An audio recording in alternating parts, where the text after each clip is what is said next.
And we are live and in person, everyone, with today's pre-show for our 220-1201 A+ study group. Now's the time where I make sure the stream is working, and it looks like it is. Everything looks fine there. We make sure cameras are working. Cameras look really good. Make sure recordings are going. You can't see the recording because I got the lower third there, but there you can kind of see the Cylons going there in the bottom right corner. And there's a big red button, big red light. That means we are recording. Oh, hello, chat room. Hope everybody's doing well. Nice to see everyone. We will get started at the top of the hour. You can see by the big clock that we are about 9 minutes away from doing that. I guess we can pause that. We can close this. We can look at that. This looks good. Okay. I think we're in good shape. I think we're in very, very, very good shape. Hope everybody's doing well. Thank you for joining us. We've got all new questions in our first hour. And of course, I am taking your questions for the after show in the second hour. You can submit those questions at any time from the link on your screen, professormesser.com/QA. So yes, this is it. This is everything that we do. Now, when I'm shooting a training video, a lot of this is turned off. We obviously don't need streaming on. I don't use the laptop. It's really just these three screens here for the regular shooting of a video. But when we're doing a live stream, we need extra stuff. We need more things. So I need an excuse to put another monitor on the wall. Or connect, not really on the wall, but connected to the desk. I've managed to put everything that I need to run this entire endeavor on this desk and in the desk. You can't really see it here, what I do with but on the right and left side is and look at that, I have no light. My light is no more. It is, where's my charging for this light? Anyone? I'll have to find this later. So I will not show you visually what those look like, but on the bottom right and left side are 19-inch racks that are behind kind of a soundproof wall. Although the soundproof door and the soundproof, even if I open it up though, the door is completely open right now, and there's really nothing. I do have a noise gate on this mic, so if I stop talking, you won't hear it at all. It just goes down to nothing. But if I'm talking, you might be able to catch some of the hum. But I've also managed to kind of get quieter equipment. What is the difference between the 1101 and 1201? If you go to our website to the 1201 video index, I have an article on that page that describes in detail the differences between the 1101 and the 1201. Bullet by bullet, break down the entire thing by different domains and subdomains, so you know everything there is to know about those exams. There's also a 1102 and 1202 over on the 1202 video index page. So if you go to Professor Messer website, go to the main menu, select the free 1201 videos, and you'll see it there at the top. Welcome to the live study sessions, David. What does this consist of? Our first hour, I will be asking you questions that come from the exam objectives. You will be able to answer those questions online using the link that is on your screen right behind me at professormesser.com/QA. And then in the second hour, I open it up for questions. So if you have a question of me, you can submit that question anytime using the same link. There's a tab at the top of the screen. Go to professormesser.com/QA. You can submit your question at any time. We can start to see that folks are getting in there to answer questions because we can see on the screen that a number of you are checking in from around the world and putting your digital push pin into our map, into our globe here. This is the beauty of the internet right here, people. We would not be able to do any of this without this worldwide network that we just take for granted these days. It is remarkable what we were able to do. There's the 5-minute warning. Ding. So in 5 minutes, we just had all the emails just went out. All of our posts just got posted on the posting places. That's very detailed, isn't it? I do work hard to really give you paint a beautiful picture of what we're doing. I need more things in the place with the stuff. It's really that simple. We will get started in just a bit. We got 4.5 minutes to go, and because this is not the show. For those of you joining for the first time, you're wondering, why are we looking at the back of his head? Because this is the pre-show. We are just getting started. I'm just trying to figure out how things are going. And so far, things are going well. So far, it's working out. These things can change in a moment. We will figure out. We will make sure that happens. No, not much Italian in my background, at least none that I know of. I think my family is mostly Swiss and German, somewhere in there. Just super generic European kind of thing. That's sort of how it works. So we've got less than 4 minutes to go. Make sure you make yourself comfortable. Oh, we got folks checking in from McMurdo down here at the. We got a lot going on there. We got folks that are checking in from everywhere. Thank you for being here, by the way. We got a lot to go through today. We got a lot of things happening. I've even got a little bit of an announcement later on. Is the group free? Yeah, if you're here, that it's free. Now, if you wanted to send a Venmo, you're more than welcome. You can always do that. I would prefer you watch the videos and purchase the course notes and purchase the practice exams and the success bundles, but you can do anything you'd like there. Messer does mean knife in German. The Messermeisters, the Messerschmitts. I am certainly aware of that piece of it. So it's definitely a German name. You know, my kin's from the southern United States, so we're from here. I don't really have any connection because my family, I think, has really been in the United States since Civil War times, somewhere in there. So there's not much of a connection back to the homeland, whatever that is. I'm still not even quite sure what that is. Now, Mrs. Professor Messer has a much more detailed Scottish English background. She knows the people and the places. I do not. I could probably find it, but I just haven't done that. I think my dad has that information. He's documented all of that. I should probably check that out because it would be interesting to see, you know, when did somebody get on a boat, come over to the States or whatever it was at that time. That would be great to know. We got 2 minutes to go, 2 minutes to go. So you don't have to hear me talk about my ancestry any longer. We will do computer things. We will talk about networking and security and technologies and all of those things. How many certs do I have?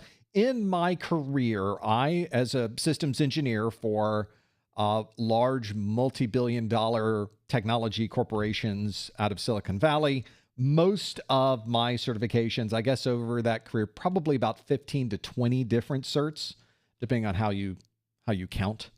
So probably quite a few. Now, a lot of them are sort of older now, and they don't really have any practical use. So pretty much everything now is the CompTIA stuff.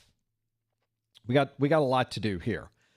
So that's just how it is, though. Once you get through your career and you're doing all of these different things, you just sort of accumulate them over time. It's not really it sounds like a big number. It's not a big number at all. It's just sort of a normal, you do one every year.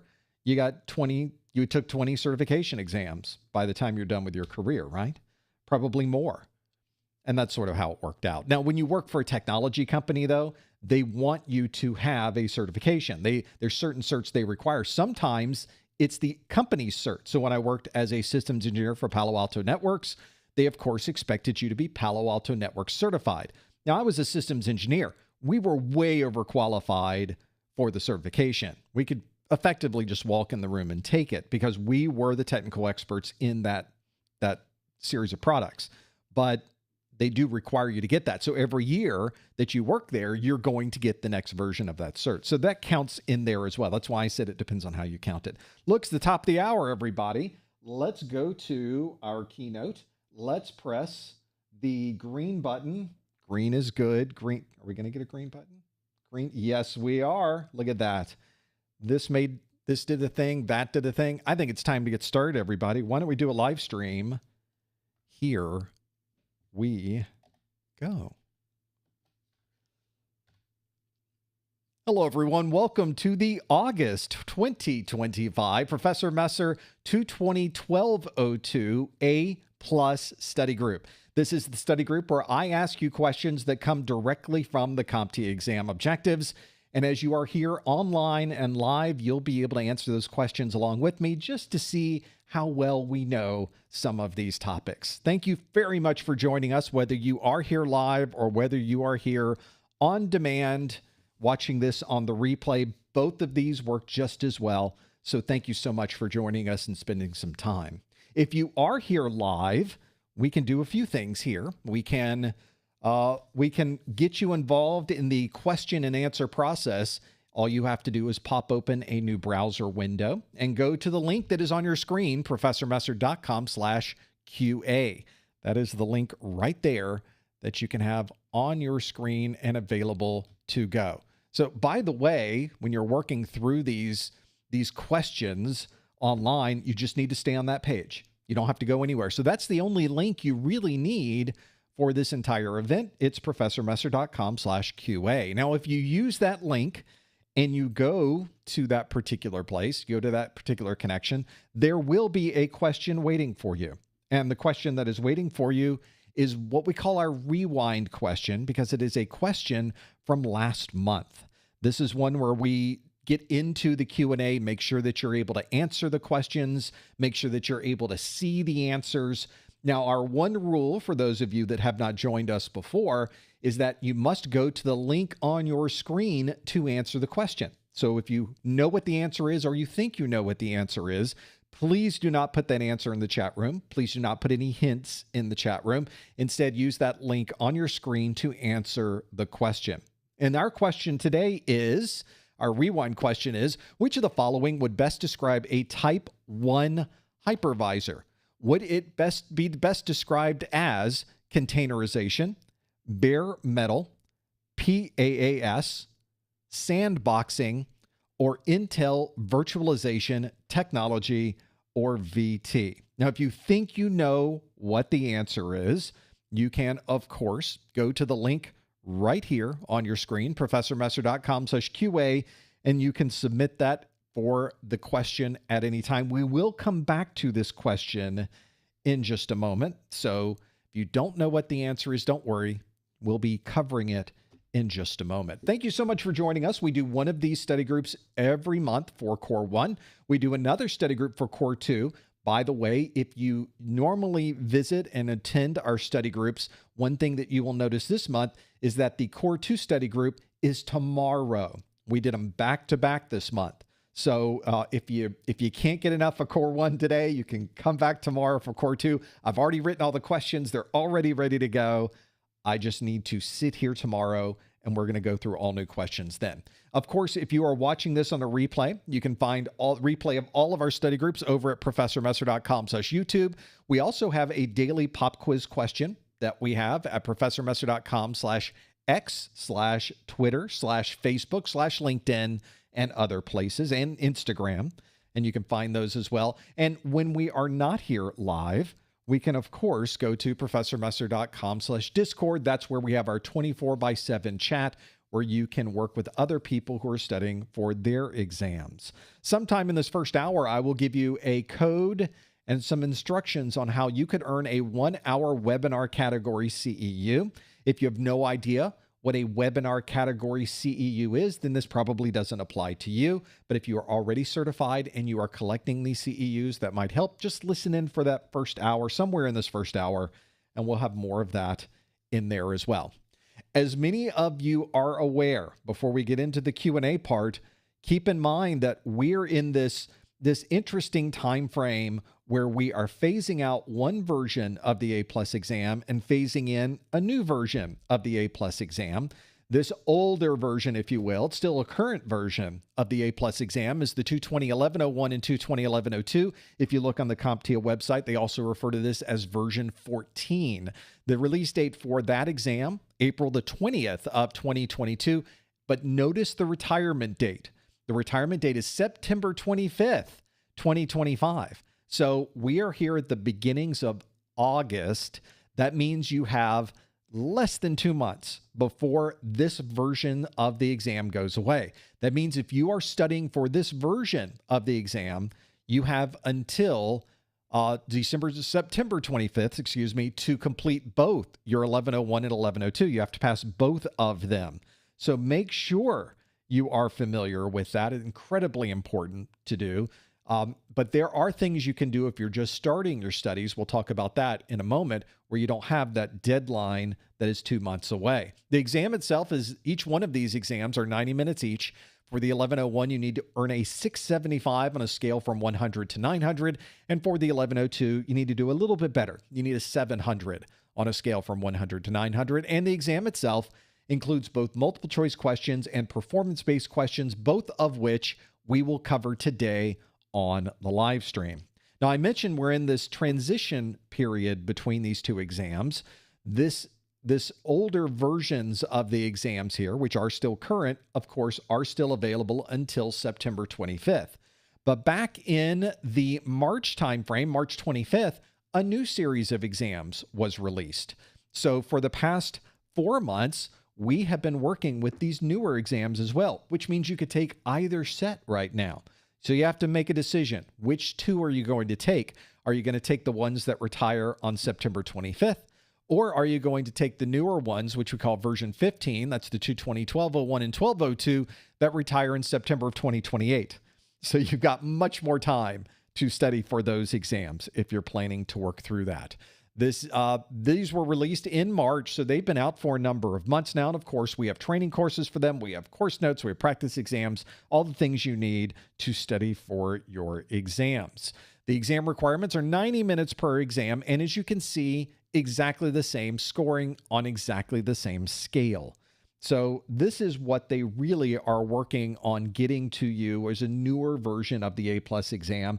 In some ways, this newer version, much more streamlined. The folks that have taken the newer version, they found some significant advantages over the old one. We can talk about that in the after show if you would like. Again, if you pass both of these, you are certified for 3 years. So same thing applies, same format, same structure, just a newer version of the exam with a different set of exam objectives. If you want to see this visually, this is what it looks like. You have the older exam back in April of 2022 that was released and the retirement date. So really, we're sitting right about here in 2025, where we got about 2 months left, and then everything will transition down to the 220, 1201, and 220, 1202. Another thing I'd like to remind you is that about a day after we do this live stream, the YouTube video description will be updated with a series of timestamps. These do not happen automatically. They happen thanks to the hard work of my marketing manager, Lori, who's been doing this for years. Hello, Lori. How are things? How's things going? And we text back and forth all the time, but this is my chance to say hello and have a one-way conversation where we can't really catch up on anything. She is listening to this entire thing. So if you're someone who likes these replays and gets the timestamps from these, make sure you give Lori a hello and a thank you in the chat room. She's watching this chat go by probably at 2x speed as well. A lot to work through there. One of the things I mentioned earlier is that we have a 24/7 chat on our website. It is one that is hosted at Discord. So if you go to professormesser.com/Discord, you can join us and be able to work through all of the things that we are doing when we are not live and online. That's usually where I'm hanging out as well. This might be something that you might want to look at.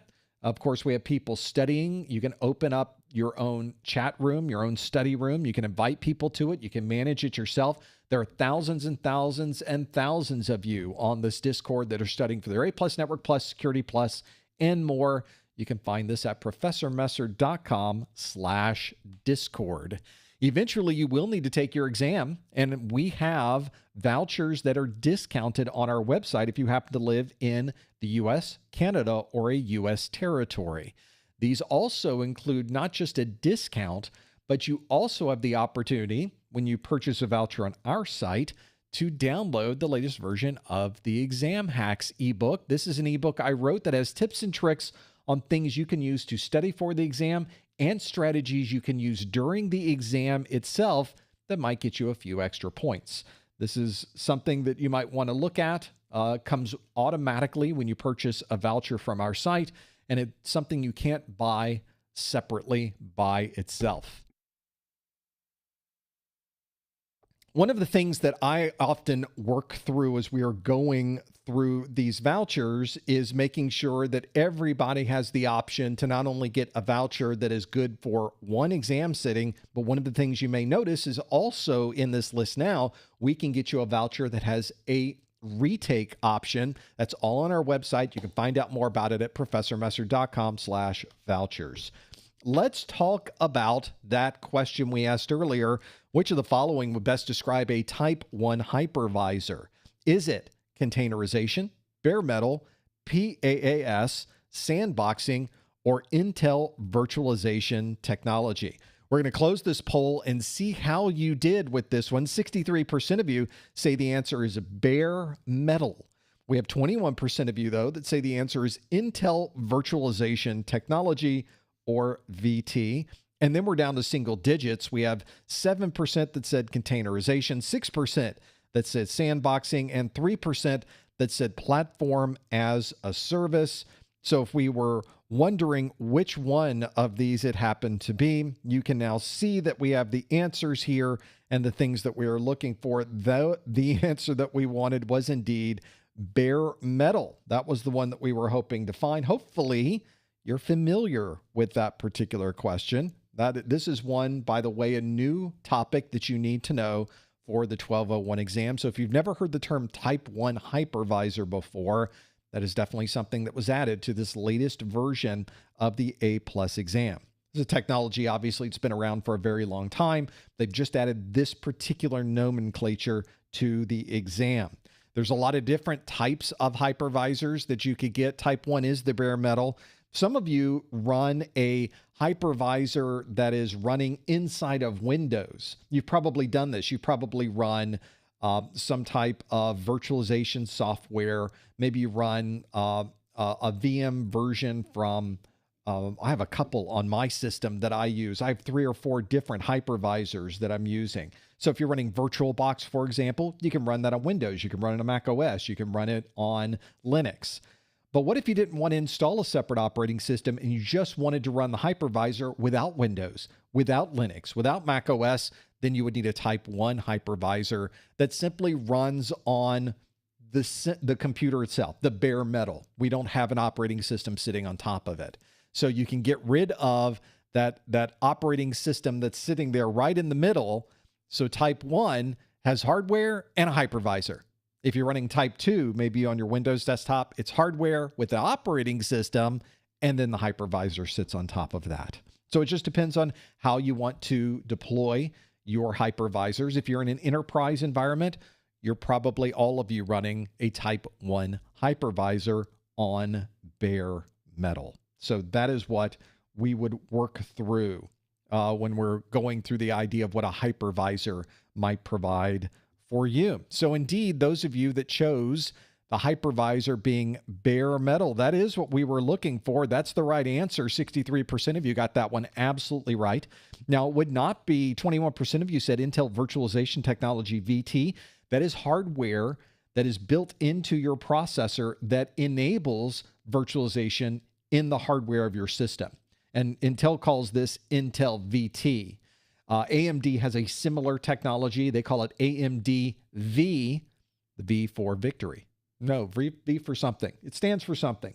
The virtualization of these chips allows you to run this VM capability in the hardware, which obviously is much faster and much more efficient. But it's not required and is not part of necessarily a Type 1 hypervisor, although it can certainly improve the performance of those. Sandboxing is a way to run a virtual machine in a platform and be able to use it for testing and deploying of applications. We have 7% of you that said containerization, which is a different technology than virtualization. We describe both of those in our videos, so make sure you know what those differences are. And then 3% of you said platform as a service, which is a cloud deployment methodology that is not associated with the Type 1 hypervisor, at least not directly. So our answer here, by far, the one that best describes a Type 1 hypervisor is the one that 63% of you chose. The answer indeed is bare metal. Well, now that we've been able to get in and answer questions, we're able to submit our answers and then see the results of those. Now let's take this up just a little bit and give you a different kind of question.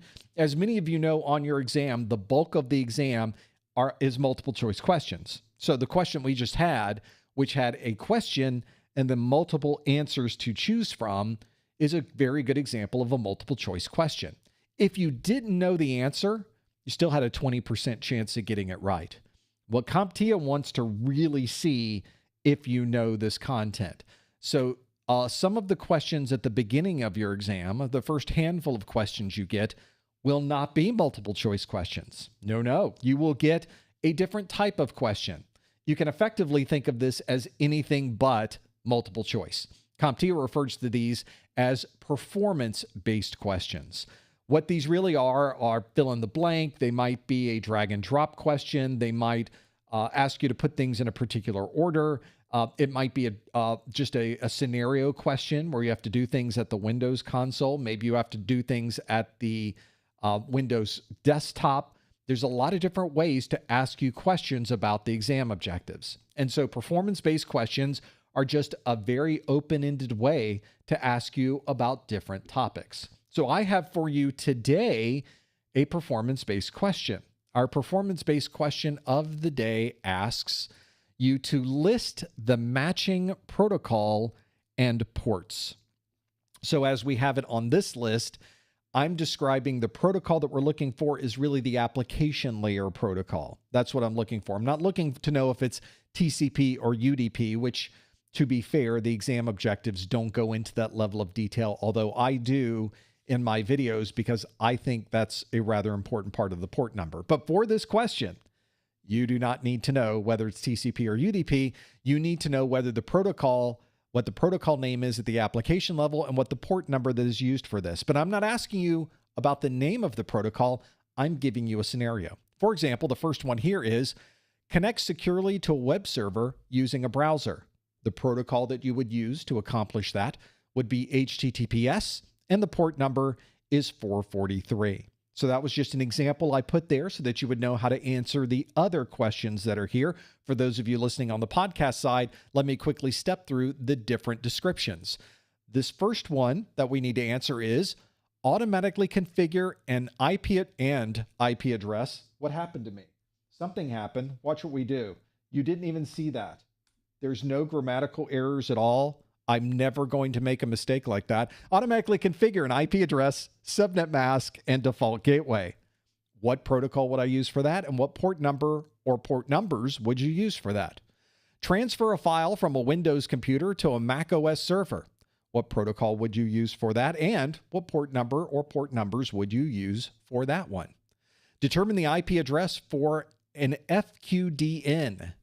What protocol would you use to determine the IP address for an FQDN, and what port number would it be? We want to send an outgoing email message from a mobile device. What protocol would we use for that, and what port number or numbers?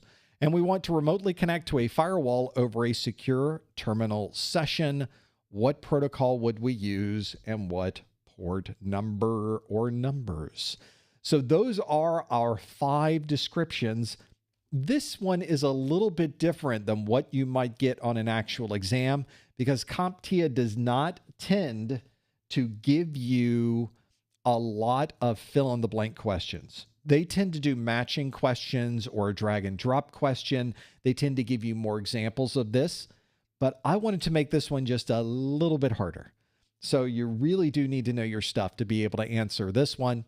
For those of you listening in on the podcast, again, we want to automatically configure an IP address, subnet mask, and default gateway. We want to transfer a file from a Windows computer to a Mac OS server. We want to determine the IP address for an FQDN. We want to send an outgoing email message from a mobile device, and we want to remotely connect to a firewall over a secure terminal session. Maybe you know some of these. Maybe you know the protocol, but you don't know the port number. Maybe you know the port number, but you don't know the protocol. I'll give you partial credit on this example. Now, do you get partial credit on the actual exam? CompTIA does have a frequently asked questions on their website where they definitively have told us maybe. You might get partial credit on a performance-based question, which also means you might not get partial credit on a performance-based question. The reality is, of course, you never know how they grade the exam, so it really doesn't matter. You will never know either way whether they provided you with any type of partial credit or not. It's just a mystery of the universe that we will never, ever be able to determine. Maybe you know these particular protocols. Maybe you know these particular ports, and you're just going to run right through them. I've already got people submitting their answers right now. So a number of you are really up to date on your protocols and your port numbers. So let's step through them one at a time, and let's see what I chose for these, and see if it's something that you would have chosen for these particular scenarios, these particular descriptions. So let's go through them. We'll start, of course, at the beginning. We've already done the one that's asked us to provide a secure connection to a web server using a browser. We know that is the Hypertext Transfer Protocol Secure, HTTPS, and we know that generally, the well-known port number for that one is almost always going to be port 443. So now the stuff, I gave you that one earlier. That's a gimme. You got a free box for that one. So +1 for you. The next one on our list was automatically configure an IP address. We're on a different slide here. Subnet mask and default gateway. The way that we do this, when you plug in a computer these days, it just automatically gets an IP address. We don't even have to think about it anymore because we're using the Dynamic Host Configuration Protocol, or DHCP. DHCP is interesting because it has to communicate in two directions, but it doesn't have an IP address. So how does it communicate over IP without having an IP address? Well, it does it for IPv4. This uses broadcasts, and it uses multiple port numbers. So the port numbers associated with DHCP are port 67 and port 68. So there you go. That gives you the answer for automatically configuring an IP address. Subnet mask and default gateway is DHCP on port 67 and 68. Our next description is transfer a file from a Windows computer to a Mac OS server. There are a lot of different ways to do this, but there was one file protocol method that is probably one of the most obvious, but not the only one you could have chosen. The one I put in my list was FTP. The reason I put FTP mostly is because I haven't used it in a while. So I thought it might be good to put on a list. It is a protocol that we need to know. I haven't used it in a study group in a while. I use FTP and SFTP all the time. This is one where we use, again, because of the architecture of FTP, there are multiple port numbers in use. So FTP tends to use port 20 and or port 21, depending on the configuration that you have for FTP. So you have a little bit of that to work through. The next description on our list is determine the IP address for an FQDN. Determine the IP address for an FQDN. That is a fully qualified domain name. For example, a fully qualified domain name would be something like www.professormesser.com. That's a fully qualified domain name.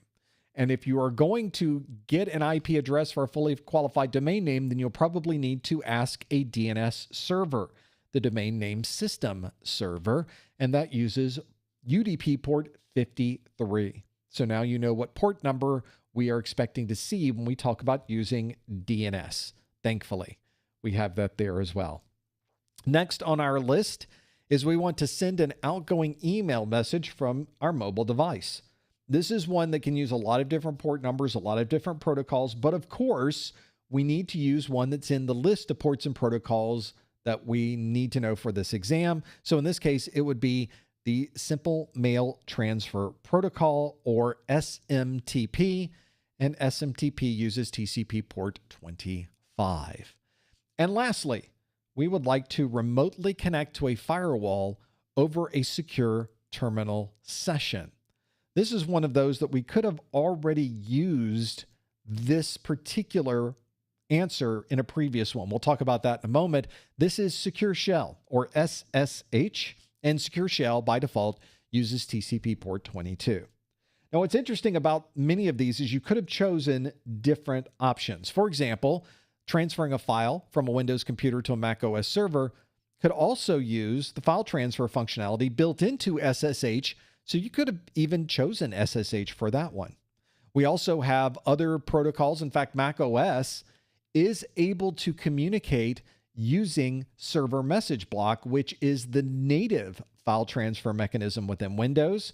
So if you put server message block SMB with port 445 there, I would have accepted that one as well. So you had a couple of different options to choose from for that one. I left it a little wide open. I could have given you other information here to be able to pick and choose from, but in this particular case, I put down the ones that I think might be a good example. Certainly are port numbers that I wanted to make sure you were aware of. That's why we mix these up just a little bit and give you some options. So to summarize quickly, we want to automatically configure an IP address subnet mask and default gateway as DHCP using ports 67 and 68. Transferring a file from a Windows computer to Mac OS server, I selected FTP, which uses ports 20 and 21. Determine the IP address for a fully qualified domain name is a DNS on port 53. Sending an outgoing email message from a mobile device uses the Simple Mail Transfer Protocol, SMTP, using port 25. And remotely connecting to a firewall over a secure terminal session, you will be very familiar using SSH on port 22. There's your performance-based question of the month. Hopefully you are familiar with what these are. This is where we can really get into the details of understanding port numbers and what we should be able to work with. But this, of course, is important things to know. Not only these port numbers, but of course, there are other port numbers that are directly from the exam objectives. Make sure you are familiar with those. That is our performance-based question. Why don't we jump back to multiple choice questions, which of course is what our exam does, is we go to multiple choice questions next. Our next question is this multiple choice question that asks, a cloud service automatically adds new application instances when the load increases. Which of the following best describes this characteristic? Would this be availability, non-metered, private, elasticity, or hybrid? It's one of those five. As always, of course, please no answers in the chat room. Please no hints in the chat room. Instead, you want to use the link on your screen. Go to professormesser.com/QA to submit your answer. Another cloud answer. This, by the way, is a cloud question that would apply whether you are studying for your 1101 exam or your 1201 exam. Make sure you're familiar with this particular or all of these technologies would apply. In fact, all of the answers here are from the exam objectives, both the 1101 and the 1201. So even if you know the answer on this question, but you don't recognize another one of the answers, you may want to make a note just so you can go back and be able to study that particular topic, because any of these topics could appear on your exam. So a lot of you got your answers in quick. I tend to think that means we really, really knew the answer to this one, but it doesn't always work out that way. So let's see how you did. The question asks, a cloud service automatically adds new application instances when the load increases. Which of the following best describes this characteristic? Is this availability, non-metered, private, elasticity, or hybrid? We're going to close the poll and see how we did with this one. A big number, 79%, say the answer is elasticity. 11% of you said the answer is availability. We have 6% that say the answer is hybrid, 4% say non-metered, and 0% said private. Well, 79% is a big number, certainly. And of course, that is the answer that we were looking for, elasticity. Elasticity is an important cloud characteristic, especially if you are building out different application instances, maybe in different parts of the world, and especially if you have a large amount of traffic that suddenly appears at the end of the month, or it's a very seasonal type of transactions that ramps up over a number of months and then goes back down again. It would be nice if our infrastructure was able to adjust to these demands and be able to build out additional application instances to cover the load. We refer to this process as being elastic. We are expanding and we are contracting. And we're able to do this automatically behind the scenes. The people connecting to your site have no idea that you're building out more application instances or that you're tearing down application instances as the load decreases. This is an important consideration. This is something you couldn't do in the world of physical computers. In the old days of physical servers, you bought a server, you plugged it in, and that server had to handle the load. If it was over-engineered, then you paid too much. If you suddenly had an influx of people that overloaded the system, there was nowhere to go. So this is a fantastic way to get the systems constantly running, constantly available, and have a way that you can keep everything running even in times of very high load. This is a very useful thing to have available. But one of the options you saw one of the options you saw was availability. 11% of you said availability. And this is, of course, another important consideration, not just cloud-based, but for anything that you're doing in your infrastructure, you want to be sure that when people want to access a service, that the service is always there. It's an important consideration. And with cloud computing, a good bit of availability is built into the infrastructure itself. Most of these cloud-based infrastructures have redundant power, they have redundant cooling, they have redundant systems. There are ways to keep these systems running all the time. They might even have redundant data centers so that if one data center is suddenly not available, you can use the one that's in a different part of the world. But that is a very generic and broad term to describe always being available.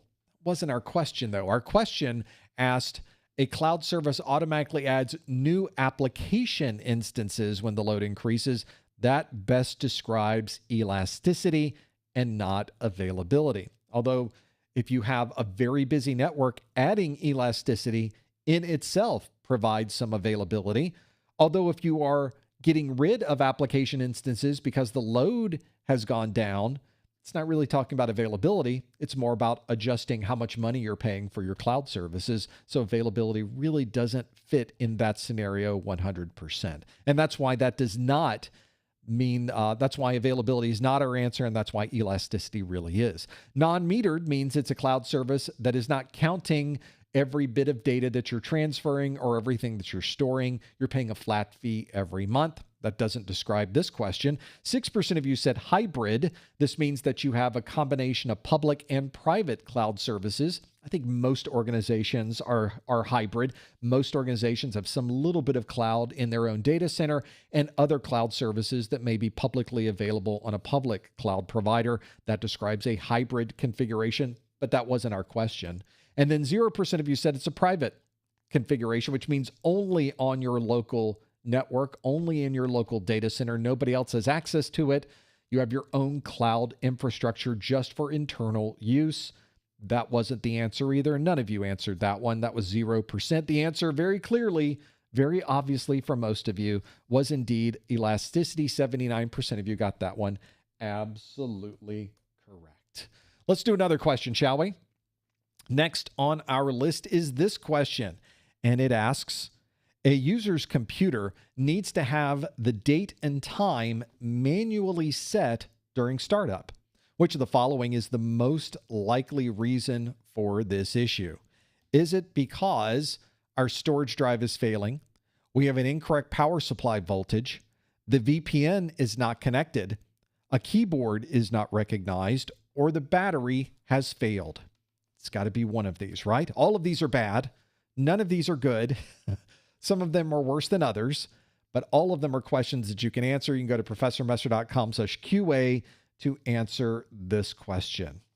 The question again asks, a user's computer needs to have the date and time manually set during startup. Which of the following is the most likely reason for this issue? Is it a storage drive is failing, incorrect power supply voltage, VPN is not connected, the keyboard is not recognized, or a battery has failed?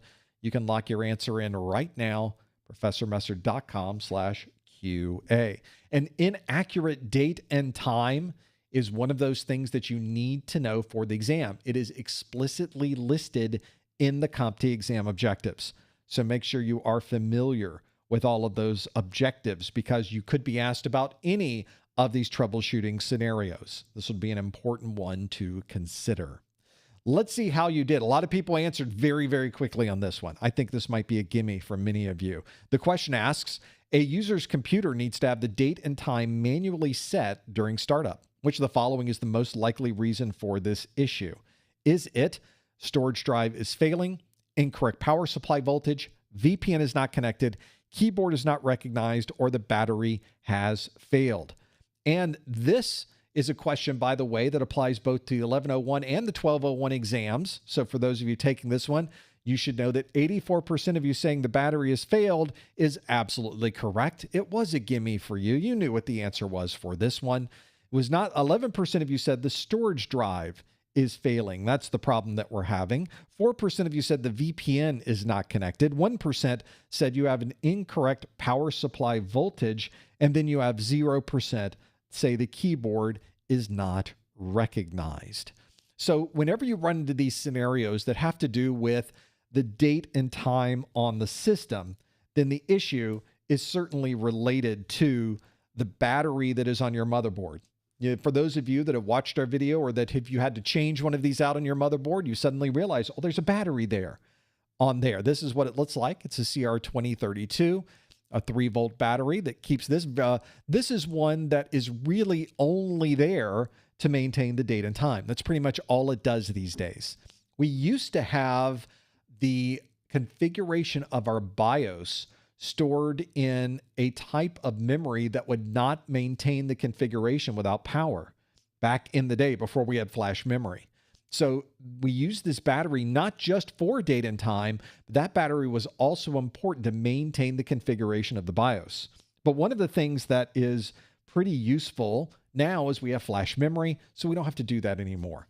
This battery effectively is only used to keep track of date and time. You really can't remove the battery and suddenly clear all of the configuration of your BIOS. These days, it's a completely different process for resetting the BIOS that you might have. This might be something useful to know about. So this is one that you absolutely need to understand for both the 1101 and the 1201 exam. You can find out more about this one on my 1201 videos, section 5.1, under the video called Troubleshooting Hardware.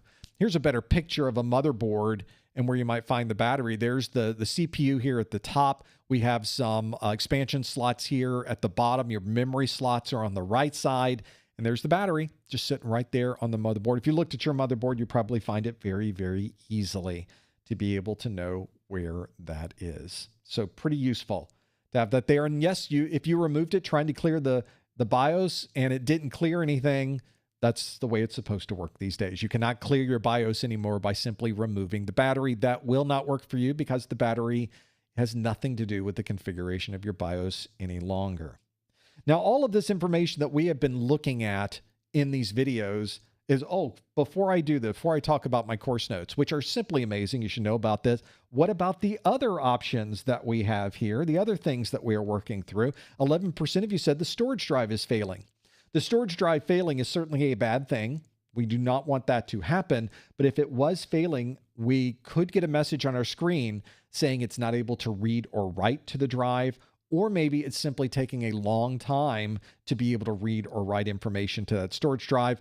It would not require you to put in a date and time manually if it was a storage drive failing. So that's why that particular answer would not be the one we were looking for. 4% of you say the VPN is not connected. The VPN has nothing to do with the time and the date on your local machine, so that would not be the answer that we were looking for. VPN, of course, being a virtual private network. We have 1% of you said that's an incorrect power supply voltage. Certainly, it could be something related to power supply or voltages. It could have caused a problem with your battery. There's certainly a corner case out there where you could justify that. But that is not the most likely reason, given all of the other things that we have here. The most likely reason is the one that we've already talked about, being that the battery has failed. And then lastly, keyboard not recognized, again, has nothing to do with the time and the date. Has everything to do with you being able to type anything into a keyboard, though. You may sometimes get a message on your screen saying that can't find a keyboard when it boots up. You just need to plug your keyboard in. Came disconnected somehow, but that has nothing to do with time or date. In this case, the answer is indeed the battery has failed. 84% of you got that one Absolutely correct. Well, where did we find all of this information? Where did all of these things come from? They came from the exam objectives of CompTIA. And of course, there are a lot of objectives from CompTIA that we need to know. If you look at my videos, in my video course, I've got about 137 videos, 19 hours of content. There's a lot of information on my video course. And I really would love it if you watched every video, but I also recognize that some people don't have time to go through every single video to see what's there. But wouldn't it be great if we had a way to take everything that was in every video and put it into one single document? All of the text, all of the important graphics, all of the charts, all of the tables. This is a set of my course notes. We have course notes available not just for the 220, 1201, and 1202, but we've got it in a physical form as well. The physical form is identical to the digital version that you just saw. It's delivered on a PDF, but if you get the physical version, I, of course, print this out and ship it to you. But if you get the physical version, you get the digital version along with it at no additional cost. So the instant you purchase the physical edition, you'll get the digital edition to download right away. So you can start looking through it while you're waiting for your mail to arrive with your brand new, glossy, perfect bound, like a paperback book, full color course notes book that you will have available to you that you can take anywhere. You can find out more about that on our website. You have options there, professormesser.com/1201notes. And if you purchase both the course notes for the 1201 and the 1202 at the same time, I don't have the second one to put up here. We can pretend that's the second one. If you buy both at the same time, then you get a little bit of a discount. So it's always useful to see. You can find out more at professormesser.com/1201notes. Let's do more questions, shall we? Let's keep going down this list. Next question. A user is sharing their contact information with another person by holding phones closely together. Which of the following is being used for this connection? Is it 802.11, NFC, Lightning, Bluetooth, or Thunderbolt? It's got to be one of these, right? A user is sharing their contact information with another person by holding phones closely together. That's how it works these days. Which of the following is being used for this connection? Is it 802.11, NFC, Lightning, Bluetooth, or Thunderbolt? If you think you know the answer, go to the link on your screen, professormesser.com/QA. Please no answers in the chat room. Please no hints in the chat room. You want to go to the link on your screen to be able to answer this question. professormesser.com/QA to lock this in. All of these technologies you see on the screen, as we've done with all of the questions so far, are technologies you need to know for your exam.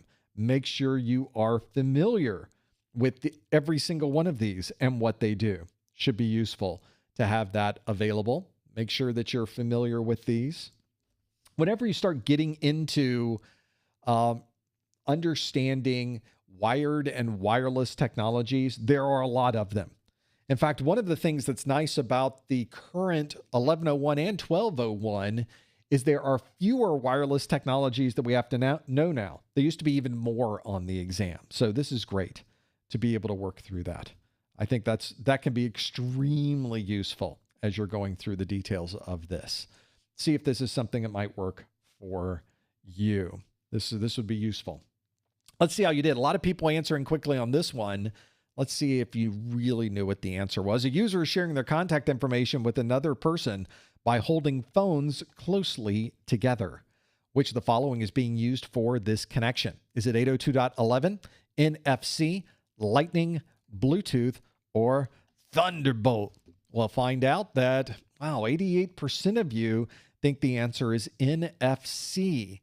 We have 9% that say Bluetooth. We have 2% that say 802.11, 1% for Thunderbolt, and 0% for poor old Lightning. Nobody got Lightning? Well, the answer obviously is the 88% of you that chose that particular answer of near field communication. Near field communication is now built into all of our mobile devices. We've just started using it as if it was normal. But it is an amazing technology that transfers a little bit of information over a very short time frame. That is what we do with NFC. So if you are at a checkout line and you want to pay for something with your phone, the technology that you're using to pay for that is NFC, near field communication. So anytime we're using our phone at that close level to be able to do that, it is one that you could use for many different purposes. You could use it to open a door. There are door entrances that use NFC to be able to see that it's your phone. Therefore, it's almost like you carrying around your ID card or your badge to be able to gain access. A similar scenario. NFC is a remarkable technology, and it's one that allows us to extend the functionality of our mobile device just by moving it close into proximity with someone else. NFC was the answer that we were looking for. 88% of you chose that answer. 9% said Bluetooth. And although Bluetooth is used for connectivity to many different devices, Bluetooth requires you to set up an authenticated session between devices. So, for instance, every time you want to connect a new earpiece or a new headset to your phone, you have to go through a pairing process. You may recall this. If you want to have wireless speakers, you need to go through a pairing process. When you're just trying to transfer contact information from one phone to another, you don't want to have to go through a pairing process. So Bluetooth is not the type of technology that we would use for this. Although 9% of you chose that one, not really the best option given the others that are here. NFC would have been a much better choice for that example. 2% of you said 802.11. 802.11, of course, is the IEEE committee number for wireless networking. So if you are connecting to a Wi-Fi network, that is an 802.11 network, and 802.11 is not necessarily used for transferring contact information with another person. Otherwise, we wouldn't have to get so close to be able to touch those phones together to be able to transfer it. We could have done that from across the room, which you can do, but that wasn't the question. Next on our list is Thunderbolt. Thunderbolt, an amazing technology from Intel. This is one that allows very high-speed communication over external connections. We can support data transfers. We can support video. We can support a lot of different technologies using Thunderbolt, but Thunderbolt is not the technology used for wireless contact sharing between these phones. And lastly, Lightning. Lightning is that now being phased out of Apple phones, but for a while, that was the one way that you had to be able to connect your Apple devices and be able to charge them and transfer data. These days, of course, pretty much everybody is converting over to USB-C, including all of the Apple phones. My Apple phone has a USB-C connection at the bottom. My iPad has a USB-C at the bottom. So everybody's moving to the USB-C, which is really what we need. Lightning came along before we had USB-C and was well beyond the capabilities of USB when it was released. Just an obvious one. Yes, people are mentioning that the EU pushed for this USB-C. The EU did not push for this USB-C. USB-C happened regardless of Europe. But if they'd like to take credit for that one, well, okay, I guess. That's fine with us. It's not really that big of a deal. Everybody's doing USB-C, whether the EU wants it or not, man. So you're not the boss of us. We're very much that way here in the States. So we'll fight you on that one. I'll arm wrestle you for those that are in that. Of course, they want to get rid of the connection altogether. No USB-C at all. Well, maybe that will come soon. We'll have to see that. What do you think of that, EU? Huh? You're still working with ports? You're still. Never let a government agency dictate technology. It's just a recipe for disaster. That one worked out okay, thankfully. We have a little bit of time left, so let's do some more questions. I've got more in this view. Got others that we could go here. The next one on our list is this one, and it asks, a company owns 7 local tire stores and connects all of them together using a site-to-site VPN. Which of the following would best describe this network? Is this A, LAN, PAN, WAN, MAN, or WLAN? Oof, there's a lot there. There's a lot of ands in this answer. The question again asks, a company owns 7 local tire stores and connects all of them together using a site-to-site VPN. Which of the following would best describe this network? Is it a LAN, a PAN, a WAN, a MAN, a WLAN? Panama. I guess it's one of these, right? We're going through this list, and this is only a subset, I think, of the ones you need to know. I think there's at least one more in this list that you would choose from. If you think you know the answer, of course, go to professormesser.com/QA and lock in your answer. Please no answers in the chat room. Please no hints in the chat room. You will instead go to the link on your screen, professormesser.com/QA, to be able to answer this question. See if you know what this one happens to be. You do need to know these differences. All of these are different. What's different about them? If you can explain to me or yourself or someone else what the differences might be of all of these, then you would be pretty well secure that you've got that particular section and you know the answers to what happens to be there. So that is where we would go from there. Might be pretty good working down this and working through the list of different options. Let's see how you did with this one. We got a mixture of answers on this one. So the answer is, the one that's missing, SAN, is not in this list. So that's another one. I don't know if SAN is on. We'll look at the exam objectives later. If you're ever wondering, is that on the exam? Is that a topic I need to know? Go to the objectives. It will tell you. This question asks, a company owns 7 local tire stores and connects all of them together using a site-to-site VPN. Which of the following would best describe this network? Is it LAN, PAN, WAN, MAN, WLAN? The real key in this question, by the way, is location. That's what pretty much all of these are about. And we are a little torn on this one. We did not get a majority. We didn't even get close to a majority, but a plurality of you chose, 31% of you chose MAN, buddy. You chose a metropolitan area network. Right behind it, almost a tie for first, is 29% that chose a wireless local area network, WLAN, and then 25% of you, which I guess you could put in that top 3 there, the top 3 there of a wide area network. So all 3 of those very, very different in what they do and the technologies we have there, but that is one where we need to understand the differences. Down to 8%, single digits for local area network, LAN, and then 7% for PAN, and being able to work through them. The one that is the right answer, the one that we were looking for, is Metropolitan Area Network. The MAN is what we were looking for, to have all of those different options that are available. Hopefully, you're familiar with a metropolitan area network. This is where the network itself is in a local municipality, a local city. So if your network does not go beyond the scope of the city, then it is a metropolitan area network. If it is in a building, just a single building, well, that's not a metropolitan type of network. That's more of a local area network. Metropolitan area networks generally extend to different areas of the city, sometimes the county. I guess you could even say, to some degree, you might even say if it's a very tight, consolidated area.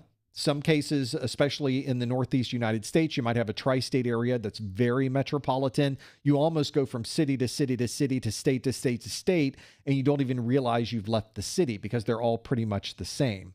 In that case, it technically probably is a wide area network because you're outside of a single municipality, but it's so close to each other, it could almost be a MAN. We're not really worrying about the details of that to be able to work through it, but that is the one that we would be able to at least make a difference between all of them.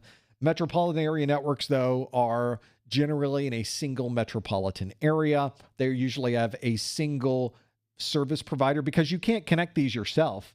I guess you could. If you bought the space, you bought the right-of-way, and you put your own fiber in the ground with conduit between all of your tire stores, I guess you could do that. It would cost you a lot of money, but you would have your own metropolitan area network. A lot of governments do that, so they can have their own connection between all of these.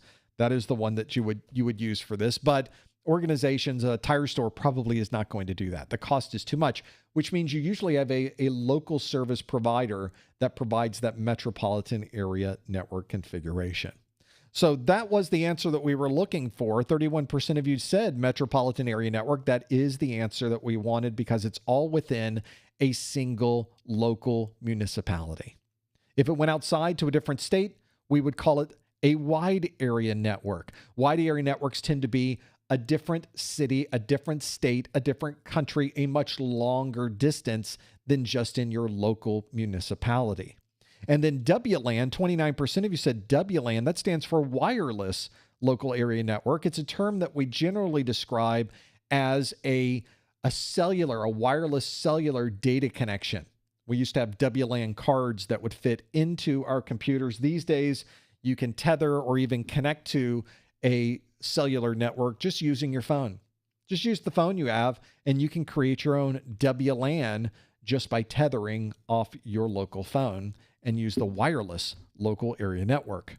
We also have, I mentioned, the local area network. So that would be a network within your single building or group of buildings, maybe on a campus. So although in the past we've even seen campus area network, we're now just really splitting the hairs on that one. But local area network is certainly one that you can consider on your local building for a local area network. So in your home, it's a local area network. And a PAN is a personal area network. That's an even closer network. Personal area networks are usually associated with connectivity to Bluetooth. So if you have a Bluetooth headset, if you have a Bluetooth speaker, those would be on a personal area network because they are only in your local personal space. And they won't go much farther than that. That's the idea behind Bluetooth. Bluetooth would be personal area networks. Your answer here was a metropolitan area network, a MAN, and 31% of you answered that one absolutely correct. MAN, that was the answer that we were looking for. Well, I know we're getting close to the top of the hour, but I want to fit in one more question for you. So let me see if I can fit one more into this list. I have one that I've created for you. This next question, though, I mentioned in the pre-show that we have a bit of an announcement today. I guess it's a really small announcement when you start looking about it, although a lot of work went into it, is that a lot of you have been asking about a set of practice exams that have been specifically written with the 220-1201 exam objectives in mind. And I am happy to tell you that this has now been released. You can now purchase our 220-1201 Core 1A Plus practice exams. This is a single book. This is not the printed book. I ordered the printed book this weekend. It will be shipped to me soon, but it looks just like this. It just has 1201 in the front instead of 1101. And it has a very similar style and a similar structure for those of you who are already familiar with our already high quality and worldwidely acclaimed practice exam books. Everybody loves these, and we were more than happy to update the practice exams with all of the latest exam objectives. And of course, we added new questions as well to this list that takes care of the new items that were added to the practice exams. And of course, we got rid of the things you won't be asked about anymore. Unlike other practice exams you'll find out there that go well outside the scope of the exam, you will not find that with our practice exams. We stick to the exam objectives because that's all you'll be asked on the exam. So why would we ask you something that in our practice exams book that you won't get on the exam? It doesn't make any sense at all. So that is exactly what you would have available. So I have for you today a question from the A+ practice exams. So let's bring up question A49. So here we have a question. In fact, this question has 5 different options. As always, of course, please no answers in the chat room. Please no hints in the chat room. Instead, just in your mind, pick the one that you would like to choose. Keep that in your mind. Do not share it with anyone else as we go through this. The question asks, this is, by the way, question A49. So it's in the first third of the book. So the first of 3 practice exams you'll find. Question 49. It's on page 17 of my new practice exams book. And it says, an administrator is installing a new database server. Which of the following technologies would maximize the data bandwidth when accessing memory modules? Would that be multiple channels, error correcting code, SD-RAM, NVMe storage, or parity storage? You've got 5 options to choose from there. Now, this is provided to you as a PDF, which means you can read this on practically any device you would run into. And also because it's a PDF, you have annotation that you could do. So if there's certain terms that you would like to highlight or certain things that you would like to maybe make a note, if you have a stylus, you could write on it. There's no restrictions here, so you can use this in whatever way fits with your studies. You will not ever be restricted from writing on it, making notes, annotating it, or anything else that you would like to do. The options here also are ones that show you the possible answers, but as you can see here, we have two options for looking at the answer. If you just wanted to know whether the answer was A, B, C, D, or E, you could simply go to page 31 to the quick answers. Now, of course, we're on page 17, so if you think about a PDF, you would scroll to get to page 31. We also have another page that gives you more detail about the answer. This is where most people spend a lot of time in this book. You'll see why in a moment, which is on page 85. Now, instead of scrolling from page 17 all the way to page 85, nobody likes to work with a PDF that way. I've put in hooks into the book where you simply click on that page 85. Do you see that? I'm going to go back to where I was. I click on the words, the details 85, and it takes me to page 85. Just jumps all the way there. And there's the question again, an administrator's installing a new database server. Is it multiple channel? Let me do the whole question. Which of the following technologies would maximize the data bandwidth when accessing memory modules? Is that multiple channels, error correcting code, double data rate RAM, NVMe storage, or parity storage? And we say, of course, here the answer is multiple channels. A motherboard supporting multi-channel memory can use multiple memory modules to increase overall throughput. Whenever you go look at our practice exams book, we give you the question, we give you the answer, and we tell you why that's the right answer. Unlike many practice exams you will run into, especially on the free internet, that doesn't go far enough. We need to give you more information because if you do not answer the question correctly, it's helpful if you understand why you did not answer the question correctly. It's an opportunity. How are you going to learn unless you understand why you got the question wrong? So not only do I document why the right answer is right, I document why every wrong answer is wrong.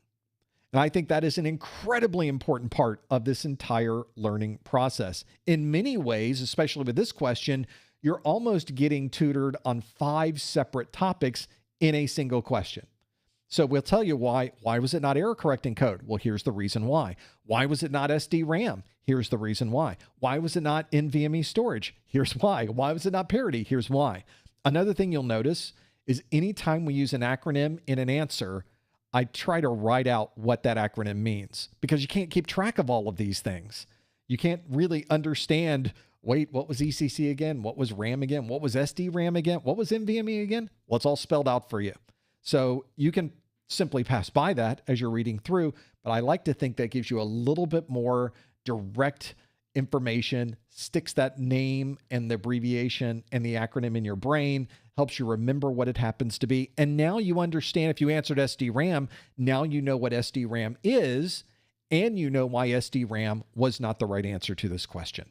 Now, if you read this whole question, and as you went through it, you realize, I don't know what they're talking about at all. I don't know what any of this stuff is. At the end of this list is the video, a link to the video that describes this particular topic. So if you had no idea what this question was about, you can go to 220.1201, Objective 3.3, Memory Technologies is the name of the video.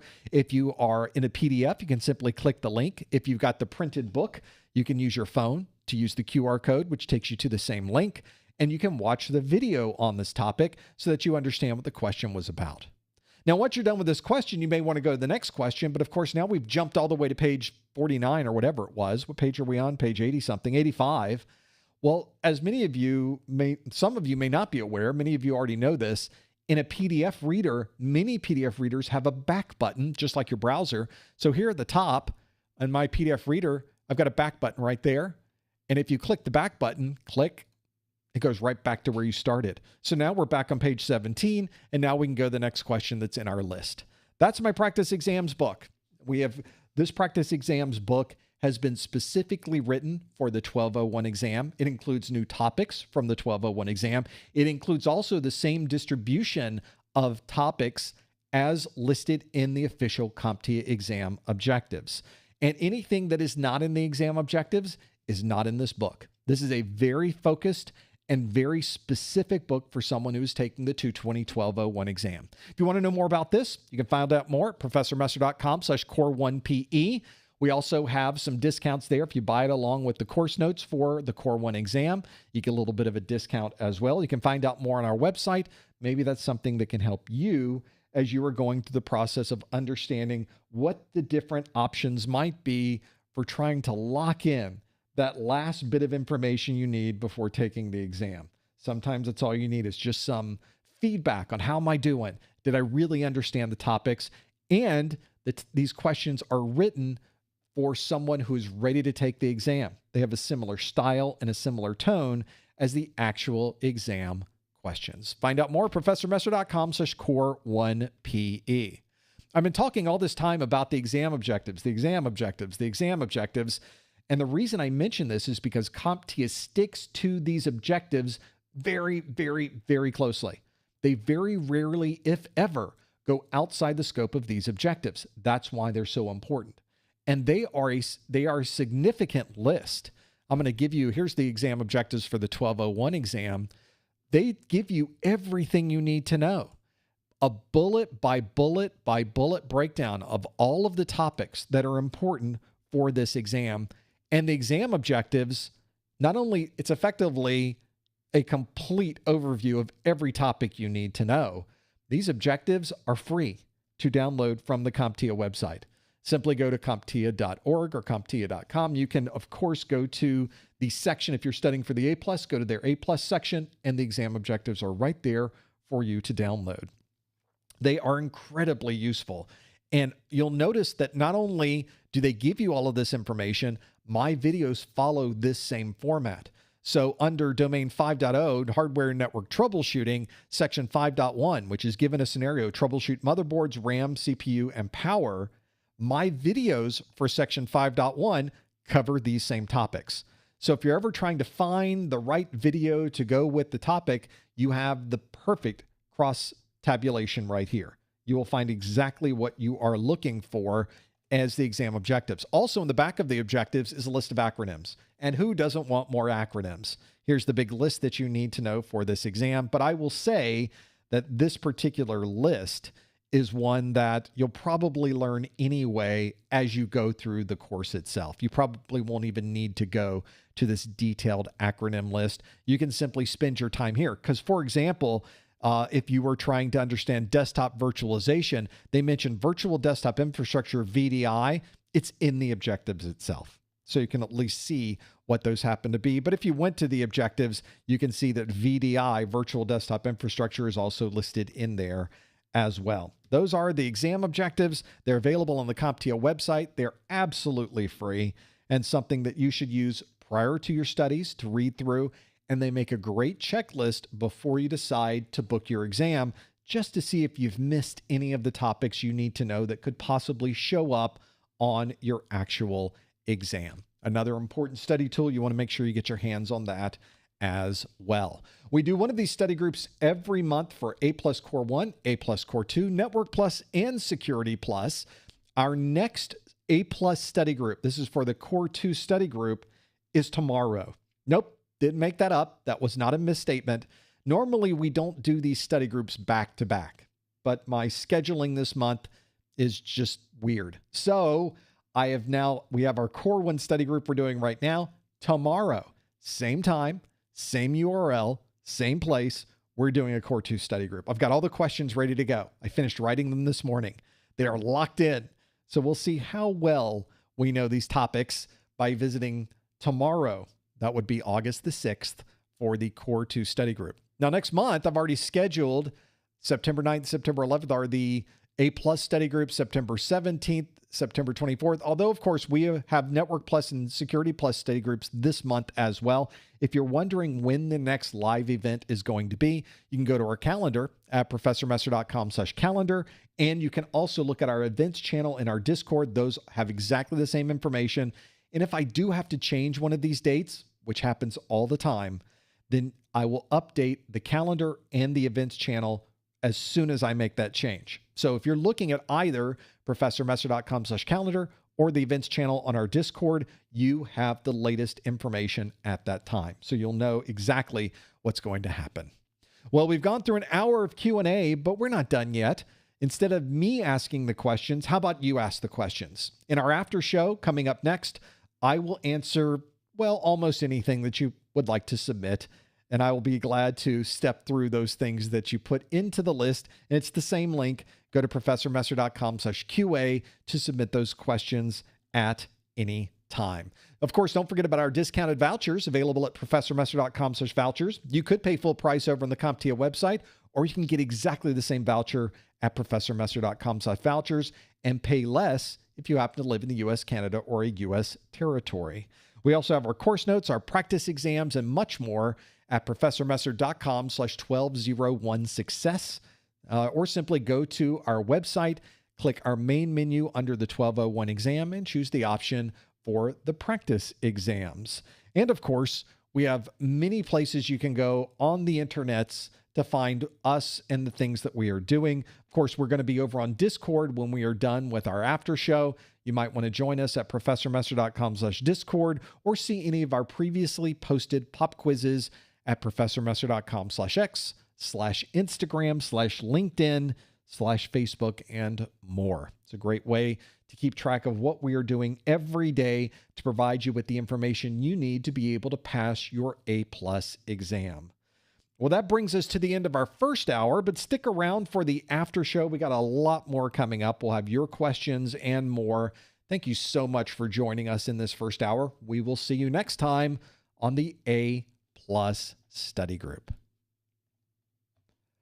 Okay, let's see if I can. Let me take a sip here. One moment, everybody.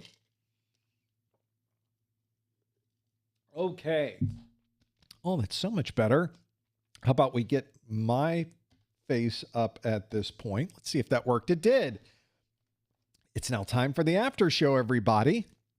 The after show, well, what we call the after show, is really just more of the same show. But instead of me asking you for this, I want to be able to have a different perspective of this. Oh, by the way, I didn't give you the CEU information in that first hour, so let's do that right now. If you're watching this video for continuing education unit credit, I would love to send you an email containing a 1-hour webinar category CEU. This is for somebody who already has your certification and you're trying to renew that certification. The way that you do this is go to the top or the bottom of the Professor Messer website, click the Contact Us link. In that Contact Us form, put your name, your email address. In the subject line, please put August 2025 Core 1. And in the body of the message on the line by itself, put the super secret code words of the month, Man, Wan, Pan. Man, Wan, Pan are the super secret code words of the month. Maybe I made that one a little bit too ridiculous. Man, Wan, Pan, or something close to it. And just send that over to me. It takes me about a week to get through these and send you back an email, but you will receive a digitally signed email certifying that you were here for a 1-hour webinar category CEU. That process again, go to the top or the bottom of the Professor Messer website, click Contact Us, put in your name, your email address. In the subject line, please put August 2025 Core 1. And in the body of the message, you want to put the super secret code words of the month, Man, Wan, Pan. Those are the three we're going to work through. In our after show, of course, I look at your questions and I piece out from all of these different questions that you have here.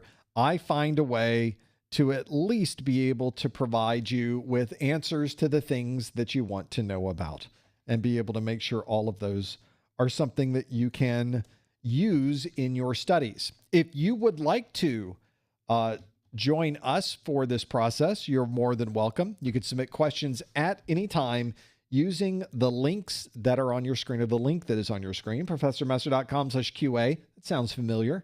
You can go there and submit a question, and I will be sifting through these questions to see if I can find something that you might want to know about. This is one where we are ever working through the details of all of these. Might be useful to have all of that information available. So I'm going to go through the questions that you have here, and I am going to find the details of what you are asking about and see if we can answer some of these. I think we will start with one. Let's start with a question about how AI is going to take over the world and there will be no more jobs for any of us. Is that really what's going to happen? Let's find out, shall we? This next on our list, this is from David. Hi, David says, "Hi, Professor. I'm in Canada studying my diploma in cybersecurity. We'll be taking my Security Plus and A Plus in December." For those who don't know, Mrs. Professor Messer is from Canada. So David, say hi to the fam when you're up there, Preach. David asks, "What do you say about AI taking over entry-level cybersecurity jobs?" You know, one of the things that we've often talked about in our live streams is about AI. AI seems to be this buzzword that is being used a lot in the industry, but in reality, a lot of the things I see associated with the term AI are not really artificial and they're not intelligence. They're not really in the category of AI. It's become more of a marketing buzzword, something that companies can tack onto their products and tell their stockholders that they are providing value. When in reality, there's very few cases of that, it seems. The AI part of this are things that we've been doing forever, it seems, with technology. A good example, for example, I like to use this one, is if you've used Photoshop, if you're a Photoshop user, that's what we used to call it, right? Oh, that picture's Photoshopped. Now we say that picture's AI'd. We AI'd that picture. The Photoshop, we'd be able to, it's simple in Photoshop. You highlight an area, you click a button, and you can add or delete things from it just by clicking a button. You don't have to give it any specific instructions. It figures it out on its own, what it needs to add or needs to not add, and it does it automatically. This technology we've had for 10 years. This is not anything new in the world of image editing. But now we call it AI. Now we're saying the AI is determining what to delete and what it isn't. So I guess we can decide, sort of like we decided with the term cybersecurity, which also doesn't mean anything. We'll use AI in this very broad global marketing term to just mean anything that isn't human. We're just calling AI. So I think for the purposes of what we are doing here, we're not going to buck the trend. We're also going to call these things AI, even though they're really not artificial and they're really not intelligence, and certainly not artificial intelligence together. Now, the places where you are seeing a generative AI, where you're generating new content using this automation, this is really what this is things like creating images or creating video, where we can ask our computer, create a scene of a boat on the ocean, and there's a shark wearing a top hat, and it will create a picture of that, which is interesting, I guess. It has somewhat of a limited scope and doesn't do a lot for us from a career perspective, but it's interesting to see a shark in a top hat. But let's talk about what AI really is doing. Let's really talk about what AI does for us and what it really is behind the scenes. When we get past sort of the AI marketing stuff, let's talk about what it's really doing. We're doing amazing things with large amounts of data. So anytime that we have to sift through an enormous database of information, it now becomes very difficult for humans to do that. We didn't used to have to worry about this too much because just storing data was difficult. It used to be very difficult to have any type of real-time storage available. It was expensive. It took up a lot of room. But of course, over the years, our storage systems have gotten much smaller and their capacities have gotten much larger. And now we're finally at a point as a humanity that we are able to store enormous amounts of data into one or more individual databases. We could effectively store as much information as we want and store it in one big group of data. The problem is, of course, how do you look through that data? How do you find information in that data? Well, that's what AI does for us, is it goes through all of this enormous amount, this huge haystack of information, and it's able to start correlating the different individual pieces of hay between each other. And it's able to look at differences and things that are alike in all of this data that's there. It's able to find correlations that humans simply can't discover on their own. This is remarkable for things like cancer research, where we want to be able to take all of this data that we have these computers help us pare down this information into something that's usable, something that's actionable, something that discovers correlations that we could never have discovered on our own. Well, let's bring this now back to IT. And the question that David asked is specifically about cybersecurity. This type of large data mining, this data correlation that we're able to do using what we are calling AI is one that is incredibly useful for cybersecurity, because cybersecurity is another one of those fields where there's just too much data. Imagine you're in an enterprise, and your enterprise, maybe it's not even a big company, but you have multiple sites. Each one of those sites has firewalls. Each one of those sites has routers. Each one of those sites has switches. There are multiple servers at these locations. You've got cloud-based systems, cloud-based applications, cloud-based analysis devices, cloud-based management systems. All of those devices, all of those operating systems, all of those components all have log files. They all collect data. They all can be connected to the network and collect packets. That's a lot of data.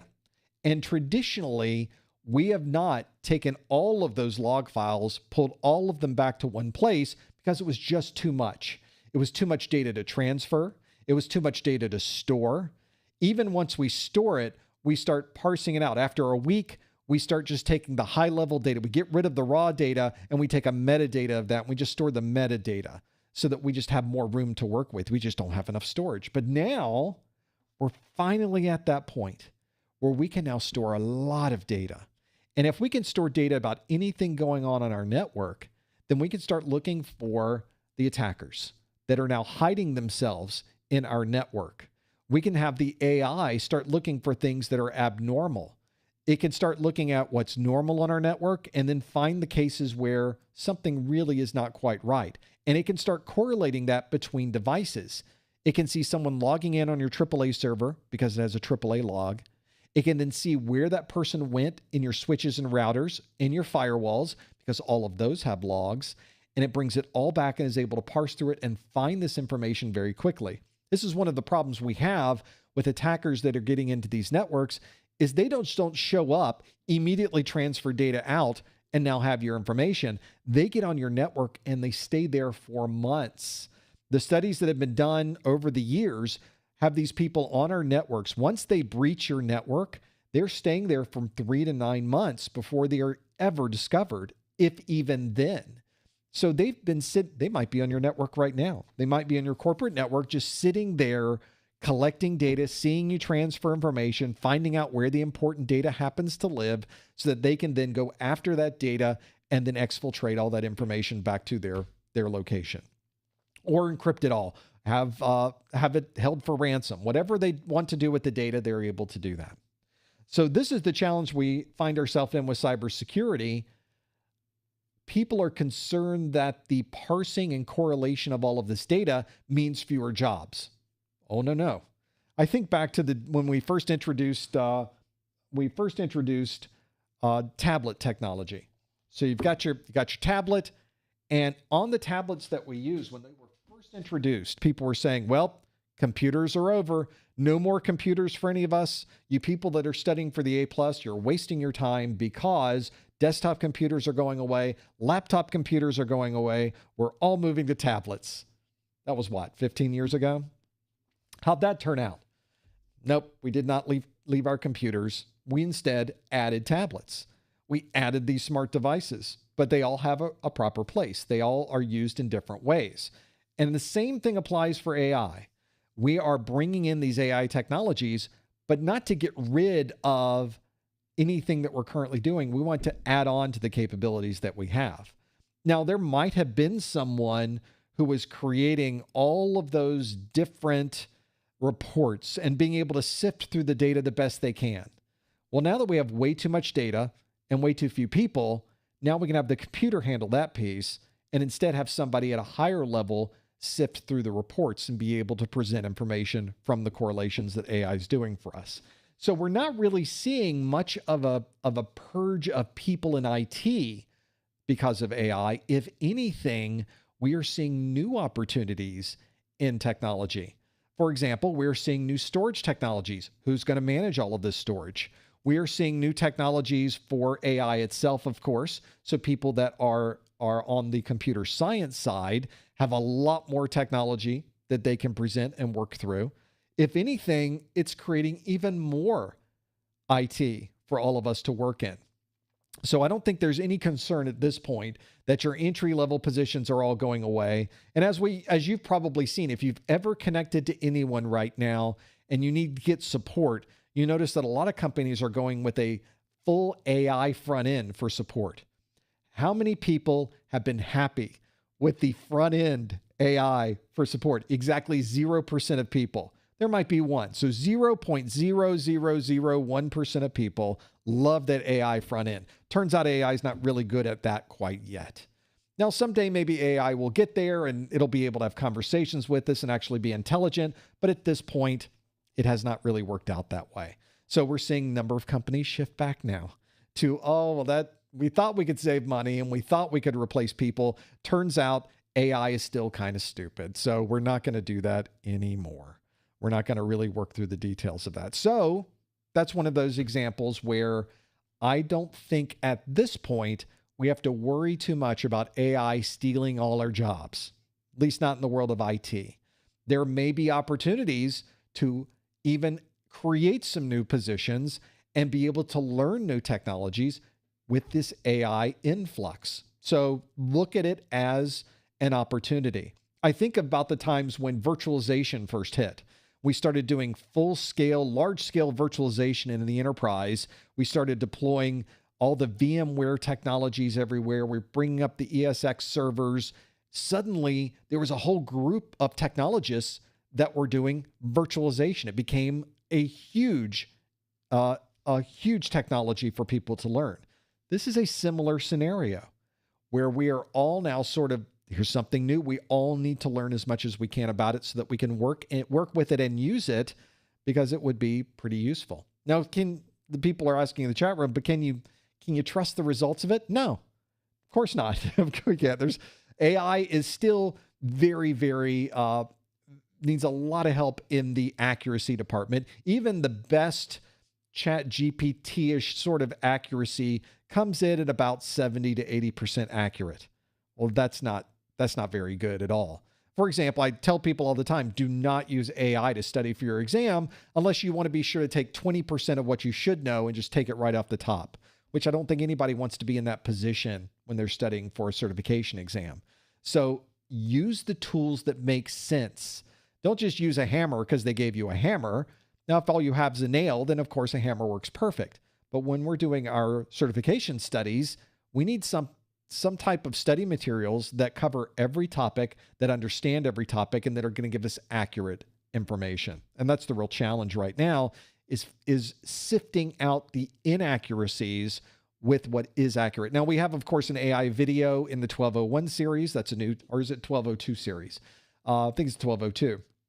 So there's an AI section in the new 1202 exam objectives where you get to learn about why AI is good and how AI might not be good. So you can get a kind of a measured, balanced approach to the whole thing. And I think if you're someone who is in the world of technology, you should be embracing what AI can do, but also understanding where AI is not able to do things for you. And as a technologist, you will be asked to be able to implement these technologies in your network as well. So makes sense to me. I haven't seen any evidence of people being fired en masse because AI suddenly appeared on the scene, at least not in the world of technology. There may be times when we finally get there, but it's not here right now. And so far, it's not really doing so well in that department. So we're doing pretty good for keeping our jobs and making more technology do more things for us. When we start working with real AI, I think we'll be in good shape.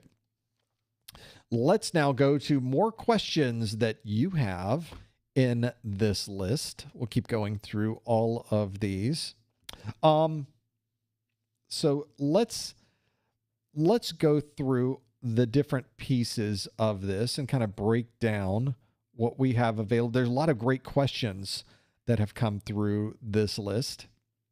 We do have some folks that are sending your questions in. I have the URL on the screen. If you would like to ask a question about any of these, go to professormesser.com/QA and you could submit those at any time. Some of you are asking about practice exams. I think we covered that one when we were there. So thank you for asking about those.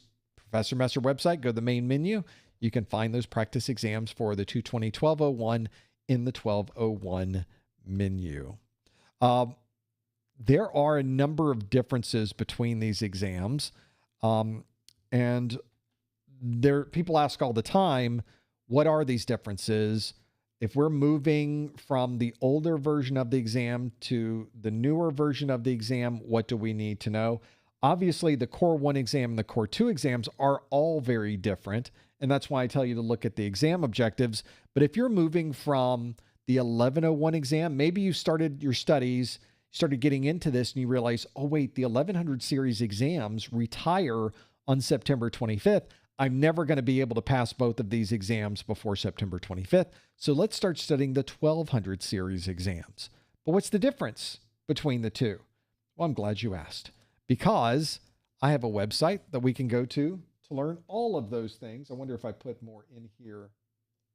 I did. I actually have an image of this. If you go to the 220-1201 pull-down menu and choose the option for the free Core 1 videos, you'll notice at the top of the screen, there is what are the differences between the A+ 1101 and 1201 exam. This is an article I wrote that goes through every single one of these exams. We'll look at this Gantt chart and this Venn diagram in just a moment. I think we've already seen the Gantt chart though, so we'll look at the Venn diagram in just a moment. But I go through each section of the exam and I tell you what topics were dropped, and I tell you what topics were added. They are all in this list. There, I found it. They're at the top of the screen, and you will see all the topics and where they are. They are all on my website so that you can find exactly what you're looking for. Now, broadly, we'll put this on the screen so you could see this as well. Put me up at the top here. There we go. So here's a broad comparison between these two. So those of you that are familiar with the 1101 and the 1201, and you're familiar with my diagrams of this, on the left side is a circle that is associated with the number of objectives on the 220-1101 exam, the one that retires on September 25th. On the right circle is a circle that represents the number of objectives on the 1201 exam. Now, what's interesting about this is that the circles are almost the same size. Indeed, the 1101 exam, if you count the number of objectives in the exam objectives, 396. On the 1201, 391. They're basically the same size. They're basically the same number of things you need to know. But they're different because you'll notice that the circles are not exactly the same between each other. There's this green part in the middle that is shared. 349 of these are shared, but everything that's in the yellow circle has been dropped from the new version of the exam, and everything that is in the blue circle are items that have been added. This is why I tell people, do not study from materials that are different than the exam you plan to take, because there is enough of a difference. 15% was dropped, 13% was added. That's a pretty big difference when it comes to a score on an exam. So if you're studying for the 1201 exam, make sure you're studying from books and other study materials that have been specifically written for the 1201. That becomes incredibly useful and important. Make sure you're familiar with that, because you don't want to get into a situation where you are studying from one series of exam materials and then you suddenly realize, oh wait, I don't have anything that I could study from.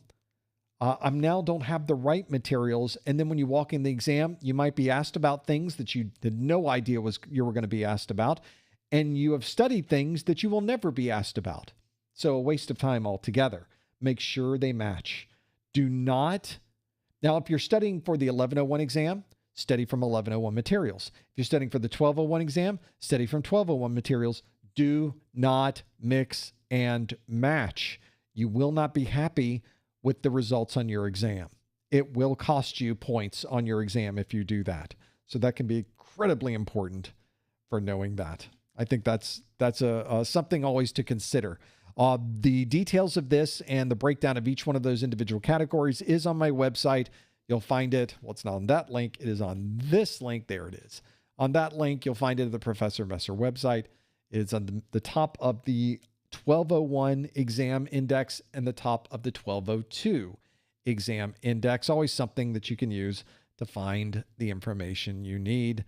That is a great question. Thank you for asking and mentioning that in the questions you have. Again, if you'd like to submit a question, you can go to professormesser.com/QA to submit your question at any time. Let's keep going through our list. Speaking of exams and other things that we are working through.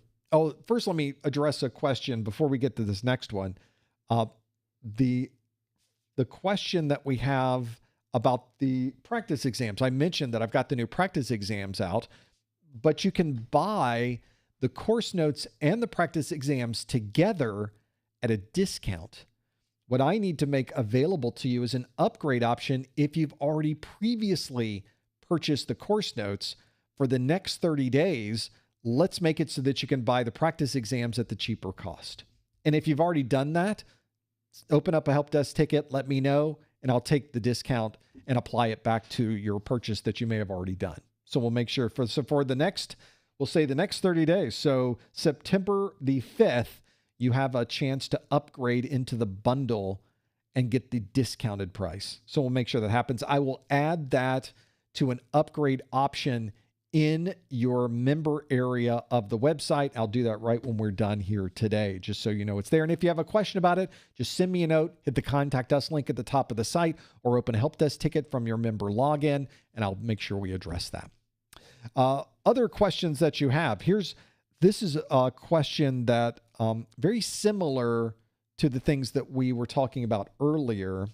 The question comes from Anonymous, who asks, regarding IP addressing, does the CompTIA A+ exam require us to calculate the number of hosts or to understand subnet masks? Those are two different questions, by the way, with two different things. So let's talk about, what does CompTIA expect of us? As many of you have heard already, it's the exam objectives that tell us this. So let's dive into the objectives. How would we know if this is something that we need to learn or not? I'll show you how we would know. So let's go to the exam objectives and let's go to past the first page. We're going to go to section domain 2 for networking.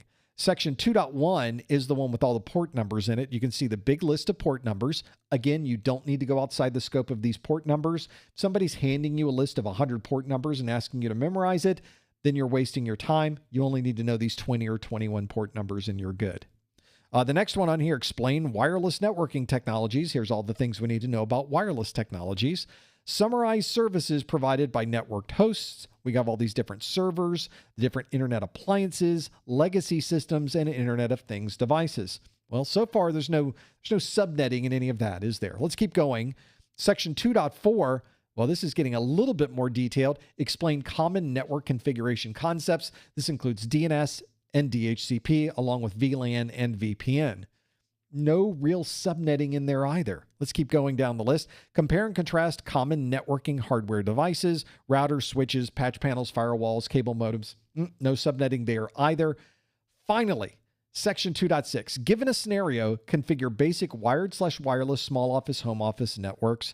And this includes IPv4 private addresses, IPv4 public addresses. No subnetting there.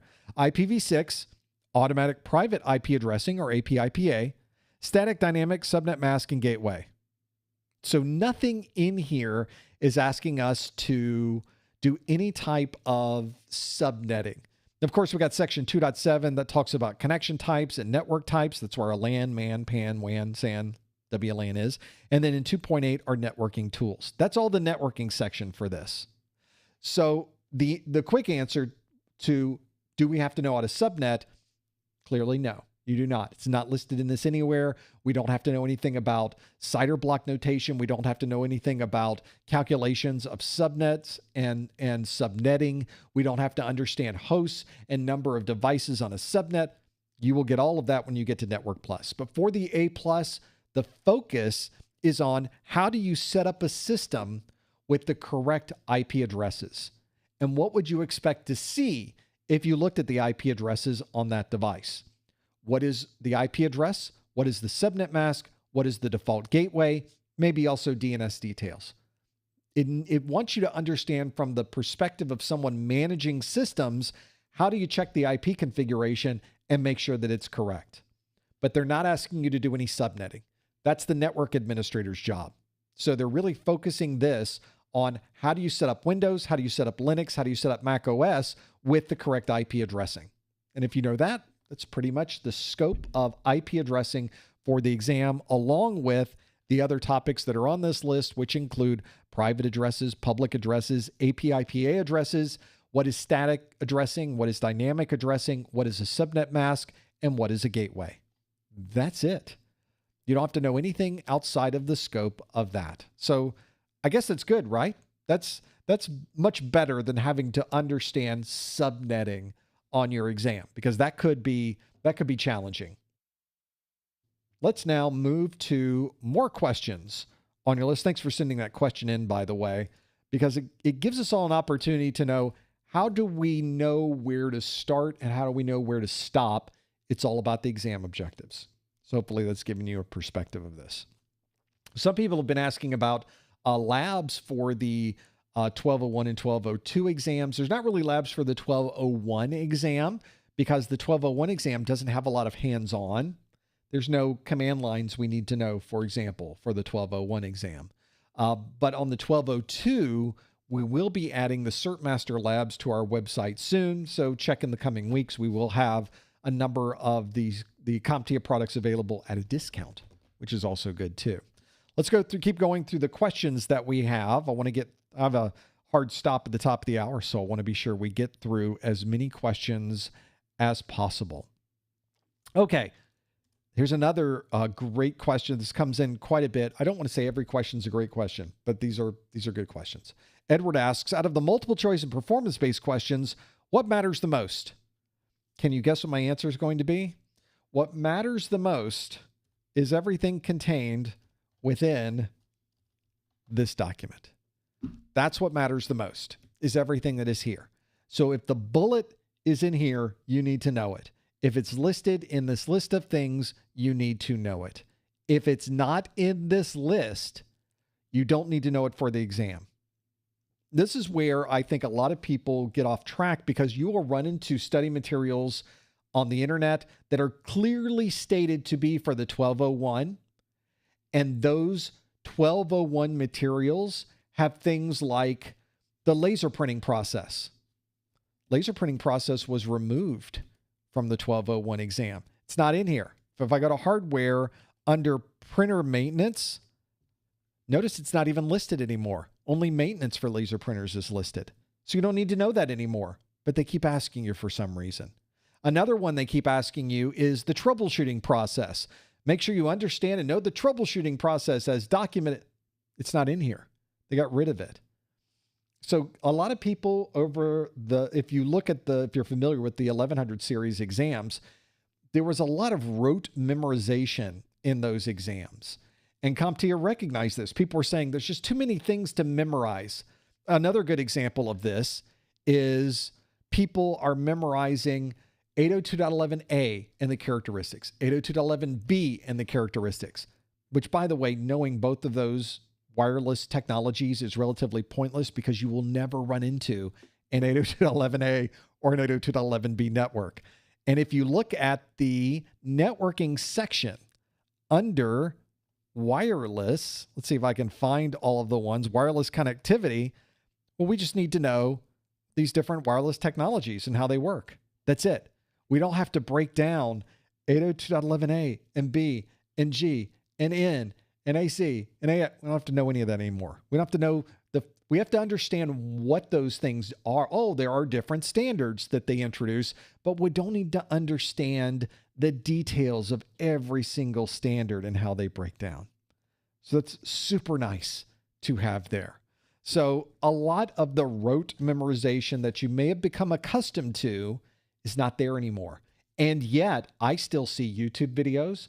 I still see commercial training materials out on the internet that you buy that are still asking about things that will never appear on your exam. So that's something that we stay very close to, that we are very focused on when we create our study materials, is that you will not find things in our study materials that are no longer applicable to the exam. Doesn't make any sense. Yeah, USBs, feeds and speeds, not on here. They're not on here.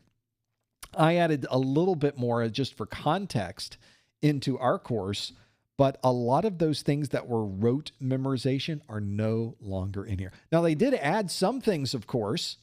For example, if you were to look at RAID, the redundant array of independent disks, if you're studying for the 1100 series, you need to know RAID 0, RAID 1, RAID 5, and RAID 10. Notice they added RAID 6 to this. So a little bit different in that world. Some people are asking, hey, do I still need to know SCSI? Well, you need to understand the SCSI technologies that are still being used today. Things like serial attached SCSI, which is a very well-known technology, and being able to work through it. Anything you're trying to find, do I still need to know that, is in this list. And it will give you a very specific breakdown of everything that you need to have an understanding of. Just go back to the exam objectives. There will be, I would imagine, a bit of confusion from folks when they run into things online. I get emails all the time from people that say, oh, your study course didn't cover troubleshooting, and I got a bunch of questions on a sample exam about troubleshooting. Your course didn't cover a breakdown of all of these different technologies that were no longer the laser printing process. Well, it's not in there. So these other things that you will find out there, sometimes I think that other people just don't have the same focus. And I think maybe they just want to add more material to their training course. It's irrelevant for you. So keep that in mind. Go to the exam objectives. Don't trust me. Don't trust somebody else. Go to the exam objectives. They will tell you what you need to know. And then you can apply that information wherever you go. Makes sense to me. Let's keep going through the questions that you have. We'll go through the remaining list. So this is pretty good. So this is a good question about study time. We've talked earlier about if you are studying for the 1100 series exams, you need to pass both of those exams by September 25th. So if you have not taken any of your A+ exams yet, you might really want to look at those time frames, because you have to pass both of them by the 25th. You can't take 1101 and 1202. You can't mix and match from different exam versions. So if you take the 1101, you have to take the 1102, and you have to take them both by September 25th. Given that it usually, on average, takes 2 to 3 months for one person to go through one of those courses, you technically don't even have enough time to do one of them at this point, on average. So that's why I'm telling people you may want to look at the 1200 series, which is the question here. Do you have a recommendation for time to study in between both tests? I haven't started the 1202 modules yet, so I don't know how much information to cover. My 1201 exam is scheduled for September 2nd. My second voucher expires on August 31st. I'm not sure we need to talk about that as well. We'll come back to that. Just want to make sure that I give myself ample time to study in between my scheduled slots. So here's important consideration, of course. You must, first let's talk about vouchers, and then we're going to come back to time between exams.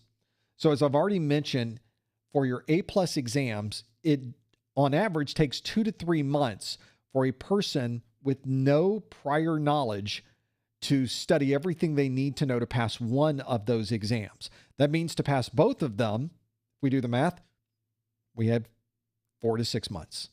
Now, you might be able to decrease that a bit depending on the knowledge you already have. You might be able to decrease it a bit based on how much time a day you study. There's different ways to maybe optimize some of that time, but the 1201 exam and the 1202 exam cover very different topics. So it really is two very different exams. Whenever we talk about vouchers, if you purchase a voucher, it's like you go to professorinvestor.com/voucher, you buy a voucher for your exam. That voucher is good for about a year. So you've got about a year to do this, but you have to take your exam. You have to physically sit and take your exam before the voucher expiration date. So this isn't where you just use the voucher before it. You just book your exam before that expiration date. No. You have to book the exam and take it before the expiration date of that voucher. So that should come into play. And when we look at this question, your 1201 is scheduled for September 2nd. Your second voucher expires in August. So are you planning to take the 1202 before or on August 31st? So there's a difference here with your scheduling here that needs to be clarified, because if your voucher expires on August 31st, you have to take the exam before August 31st. Just keep that in mind. That's an important consideration. This is an important thing to know about. Now, how much time do you need between exams? Because they are different exams, it's 2 to 3 months on average. You might be able to shrink it down, but there's not a lot of time there. Now, everything in this list of things that you've put here all talks about the 1200 series. So we don't have to worry about a deadline. We got 3 years to take both of these exams. Your challenge, it sounds like, is about voucher expiration dates. So you may want to either change when you plan to take these exams. That may mean you have to study a whole lot harder and a whole lot faster than you thought you were going to do. Or you might want to sell those vouchers to someone else and buy new vouchers. You may lose a little bit of money when you're doing that, though. So that's your challenge, of course, is scheduling with all of this. If 1201 is scheduled for September 2nd, you're going to have to schedule your 1202 before August 31st, effectively doing the 1202 before you do the 1201, which is not uncommon. It's something a lot of people do. A lot of people take their Core 2 exam first before they take the Core 1. This is really more about making sure you can take these exams before your vouchers expire. And that becomes a challenge too. If you're ever concerned about timing and when you can take your exam and vouchers, I would recommend contacting CompTIA directly, especially if you have tight time frames like this, and at least just ask them, is there any opportunity to extend this by any amount of time? Because I've just run out of time with my studies, and maybe they have an option for you. Generally, their official stance is, we don't change the times. This is when it expires. You can't change that date. At least that's their policy. So you may want to be really nice, put on a little charm, talk real sweet to a lady or a guy that you get on the phone. Say, I just need a little bit more time, please. A little bit. And maybe they'll take a little bit of pity on you, or maybe not. Maybe they'll say, nope, the date's the date. You got to stick to it. But it's important to know that now prior to getting to that. So scheduling is a challenge, and knowing all this information. You're sort of juggling a lot of different things. There's the voucher and the expiration dates, yet I have to figure out the time frames, and some people have to worry about when the exams are retiring. There's a whole lot of things going on there. And since we're talking about vouchers, once you have an A+ voucher, that voucher can be applied to any available A+ exam, which means if you originally thought you were going to take the 1101 and you bought what is called an 1101 voucher, that voucher also works for the 1200 series. So you don't have to worry. If you want to make the change and you want to shift over to the 1200, you can still use the same voucher. You lose no money there, just so you're aware to be able to work through all of that. I think that might be something to think about as you are going through the details of your scheduling. That may be something to keep in mind, because it can catch you. I do get emails from people sometimes where they say, well, I thought my voucher was going to be good until the next month. Turns out it already expired. What can I do? Oh, that's painful. And there's nothing I can do. I don't have any access to the voucher system. I don't control the registration. All I do is provide you with a discounted voucher and you take it from there. CompTIA is responsible for the management and configuration and scheduling of that voucher. I can do nothing with that. And I have no control over that. I have no visibility into it. And so only thing I can really say is you got to talk to CompTIA. They're the only ones who could help you at this point. Because all I can do is just save you a little bit of money. It's up to them to do the registrations and give you everything else. Yes, if you buy what is called an 1101 voucher, says that on the website, it also is good for the 1200 series as well. It'll work on any available A+ exam. How about that, huh? Where can you get a discounted voucher? From the US or Canada or a US territory? You go to professormesser.com/vouchers. That's where the discounted vouchers are, or simply choose the option for vouchers at the top of the Professor Messer website. Another one of those. Yeah, so you have options. So if you think that you've got these 2 A+ vouchers and you think they're stuck to the 1100 series, they're not. You can apply them to the 1200 series. Your big consideration is the expiration date of the voucher. Just keep that in mind as we go through this. We got some time left, so let's keep going through your questions and see what we have here for the other details. There's a lot here. A lot of people are talking about the rote memorization from the 1100 series exam where you have to know all the port numbers. That didn't change. They got rid of one port number on the 1201. So the one port number you no longer need to know on the 1201 exam, SNMP, the Simple Network Management Protocol. They just felt that that was something you did not need to know. Well, I guess that helps a little bit, but you don't need to memorize all of those different wireless standards anymore. You don't have to memorize a laser printer process. You don't have to memorize the troubleshooting process. All of those are gone. They're not in the exam anymore.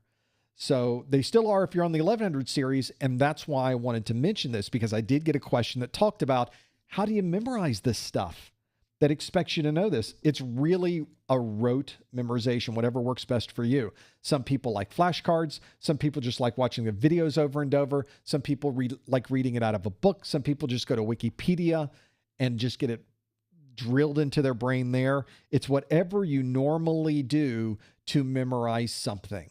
We all memorize something. We're all really good at memorizing song lyrics. So why can't we memorize network configurations? It's the same synapses firing in your brain for that. So if you can do a Shakespeare soliloquy where friends, Romans, countrymen, lend me your ears. I come to bury Caesar, not to praise him. The evil that men do live after them. The good is often interred with their bones. So let it be with Caesar. If you can, these are the things we learn in grade school. So it's the similar process. Whatever works for you is the process that you will want to use to be able to make that happen. So hopefully that doesn't give you, there's no decisive, absolute way that everybody works when they're memorizing. People memorize in different ways.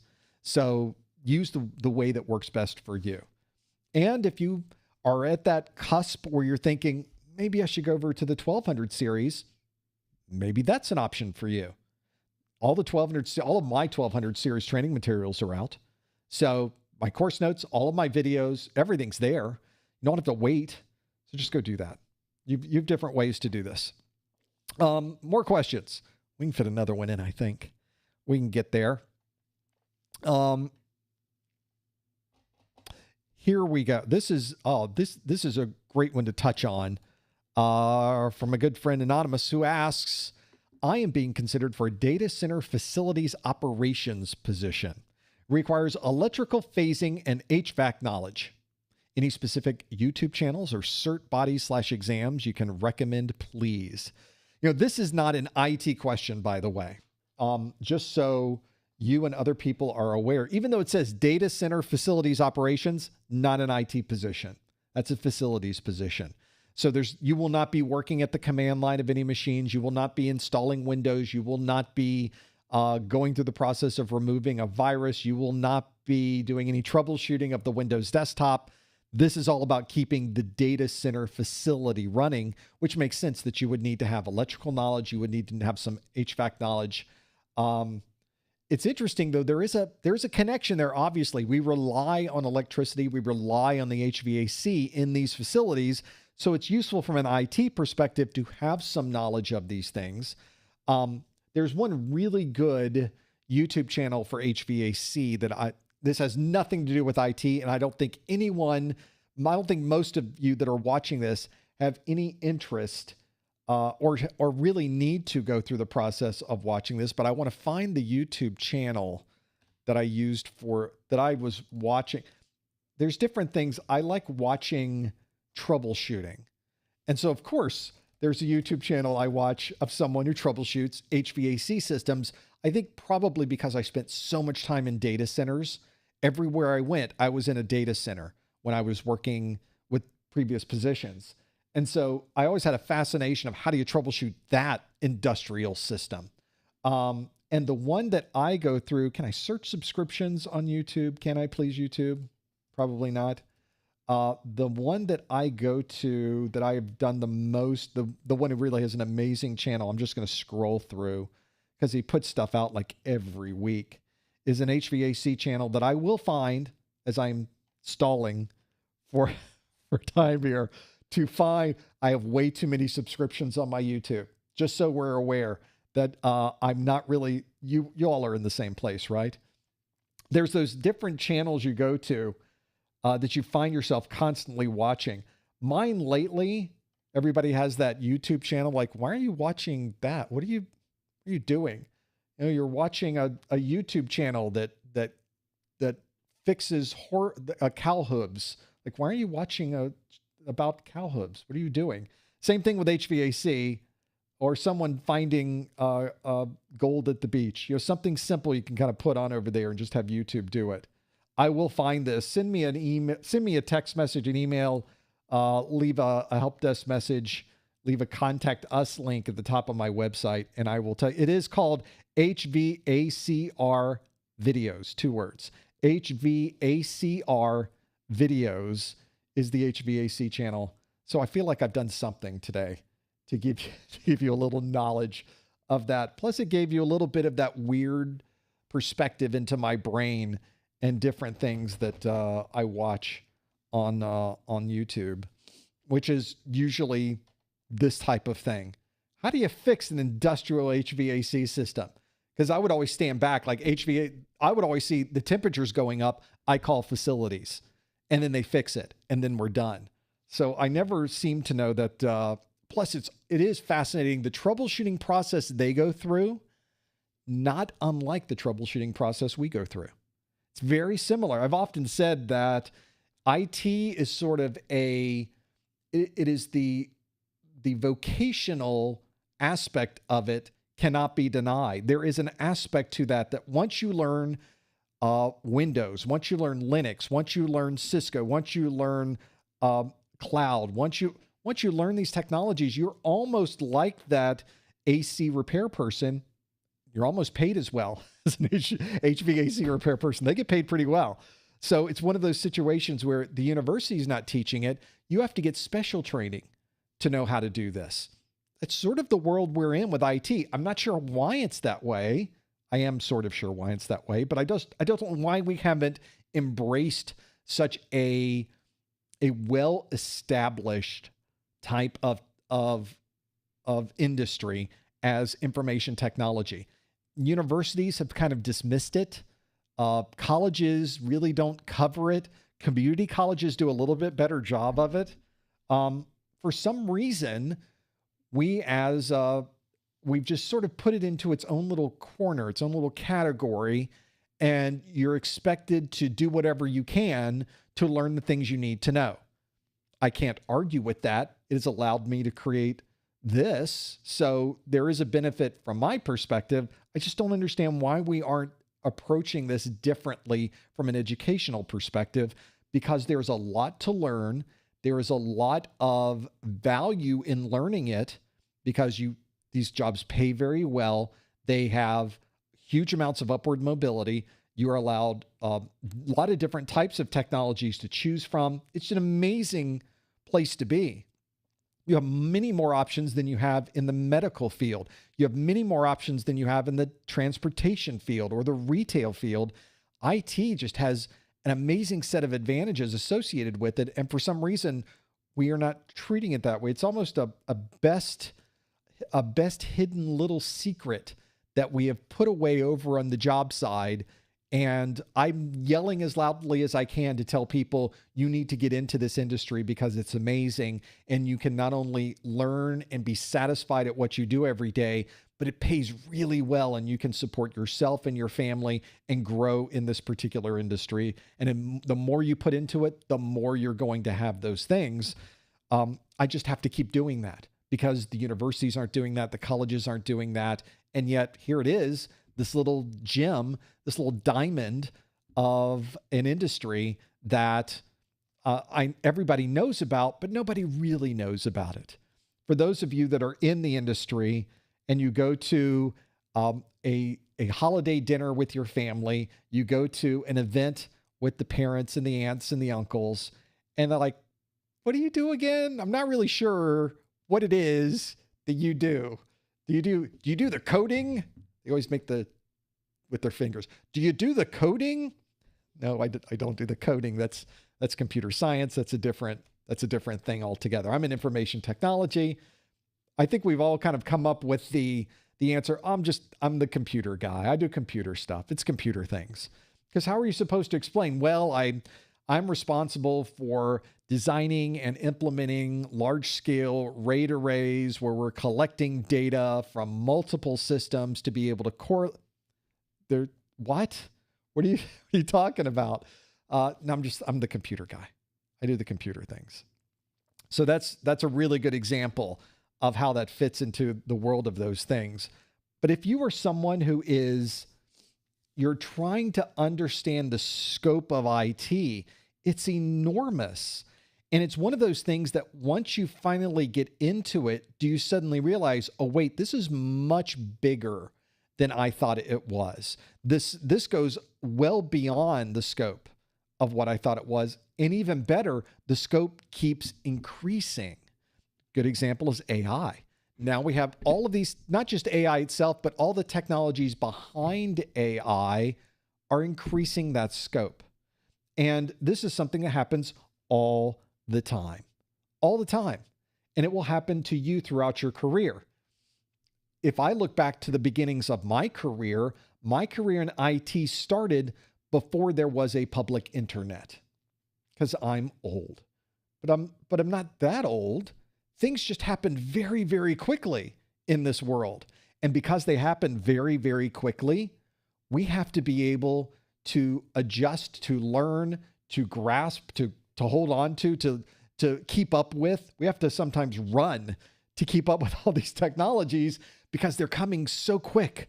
By the time you've learned virtualization, now we've already moved to cloud. By the time you understand cloud, we've already moved to AI. Now, by the time we understand AI, what's the next thing going to be? We don't know. And that's, to me, the exciting part about this, is we don't know. But there will be something, a new thing will happen, a new set of technologies will be created, will be enhanced, will be changed, and we will need to learn. We'll need to train on it. We'll need to become part of it in our organization. We'll need to design it. We'll need to troubleshoot it. And that gives us even more skills that we build on that we then use to go to the next thing. That's what we're doing.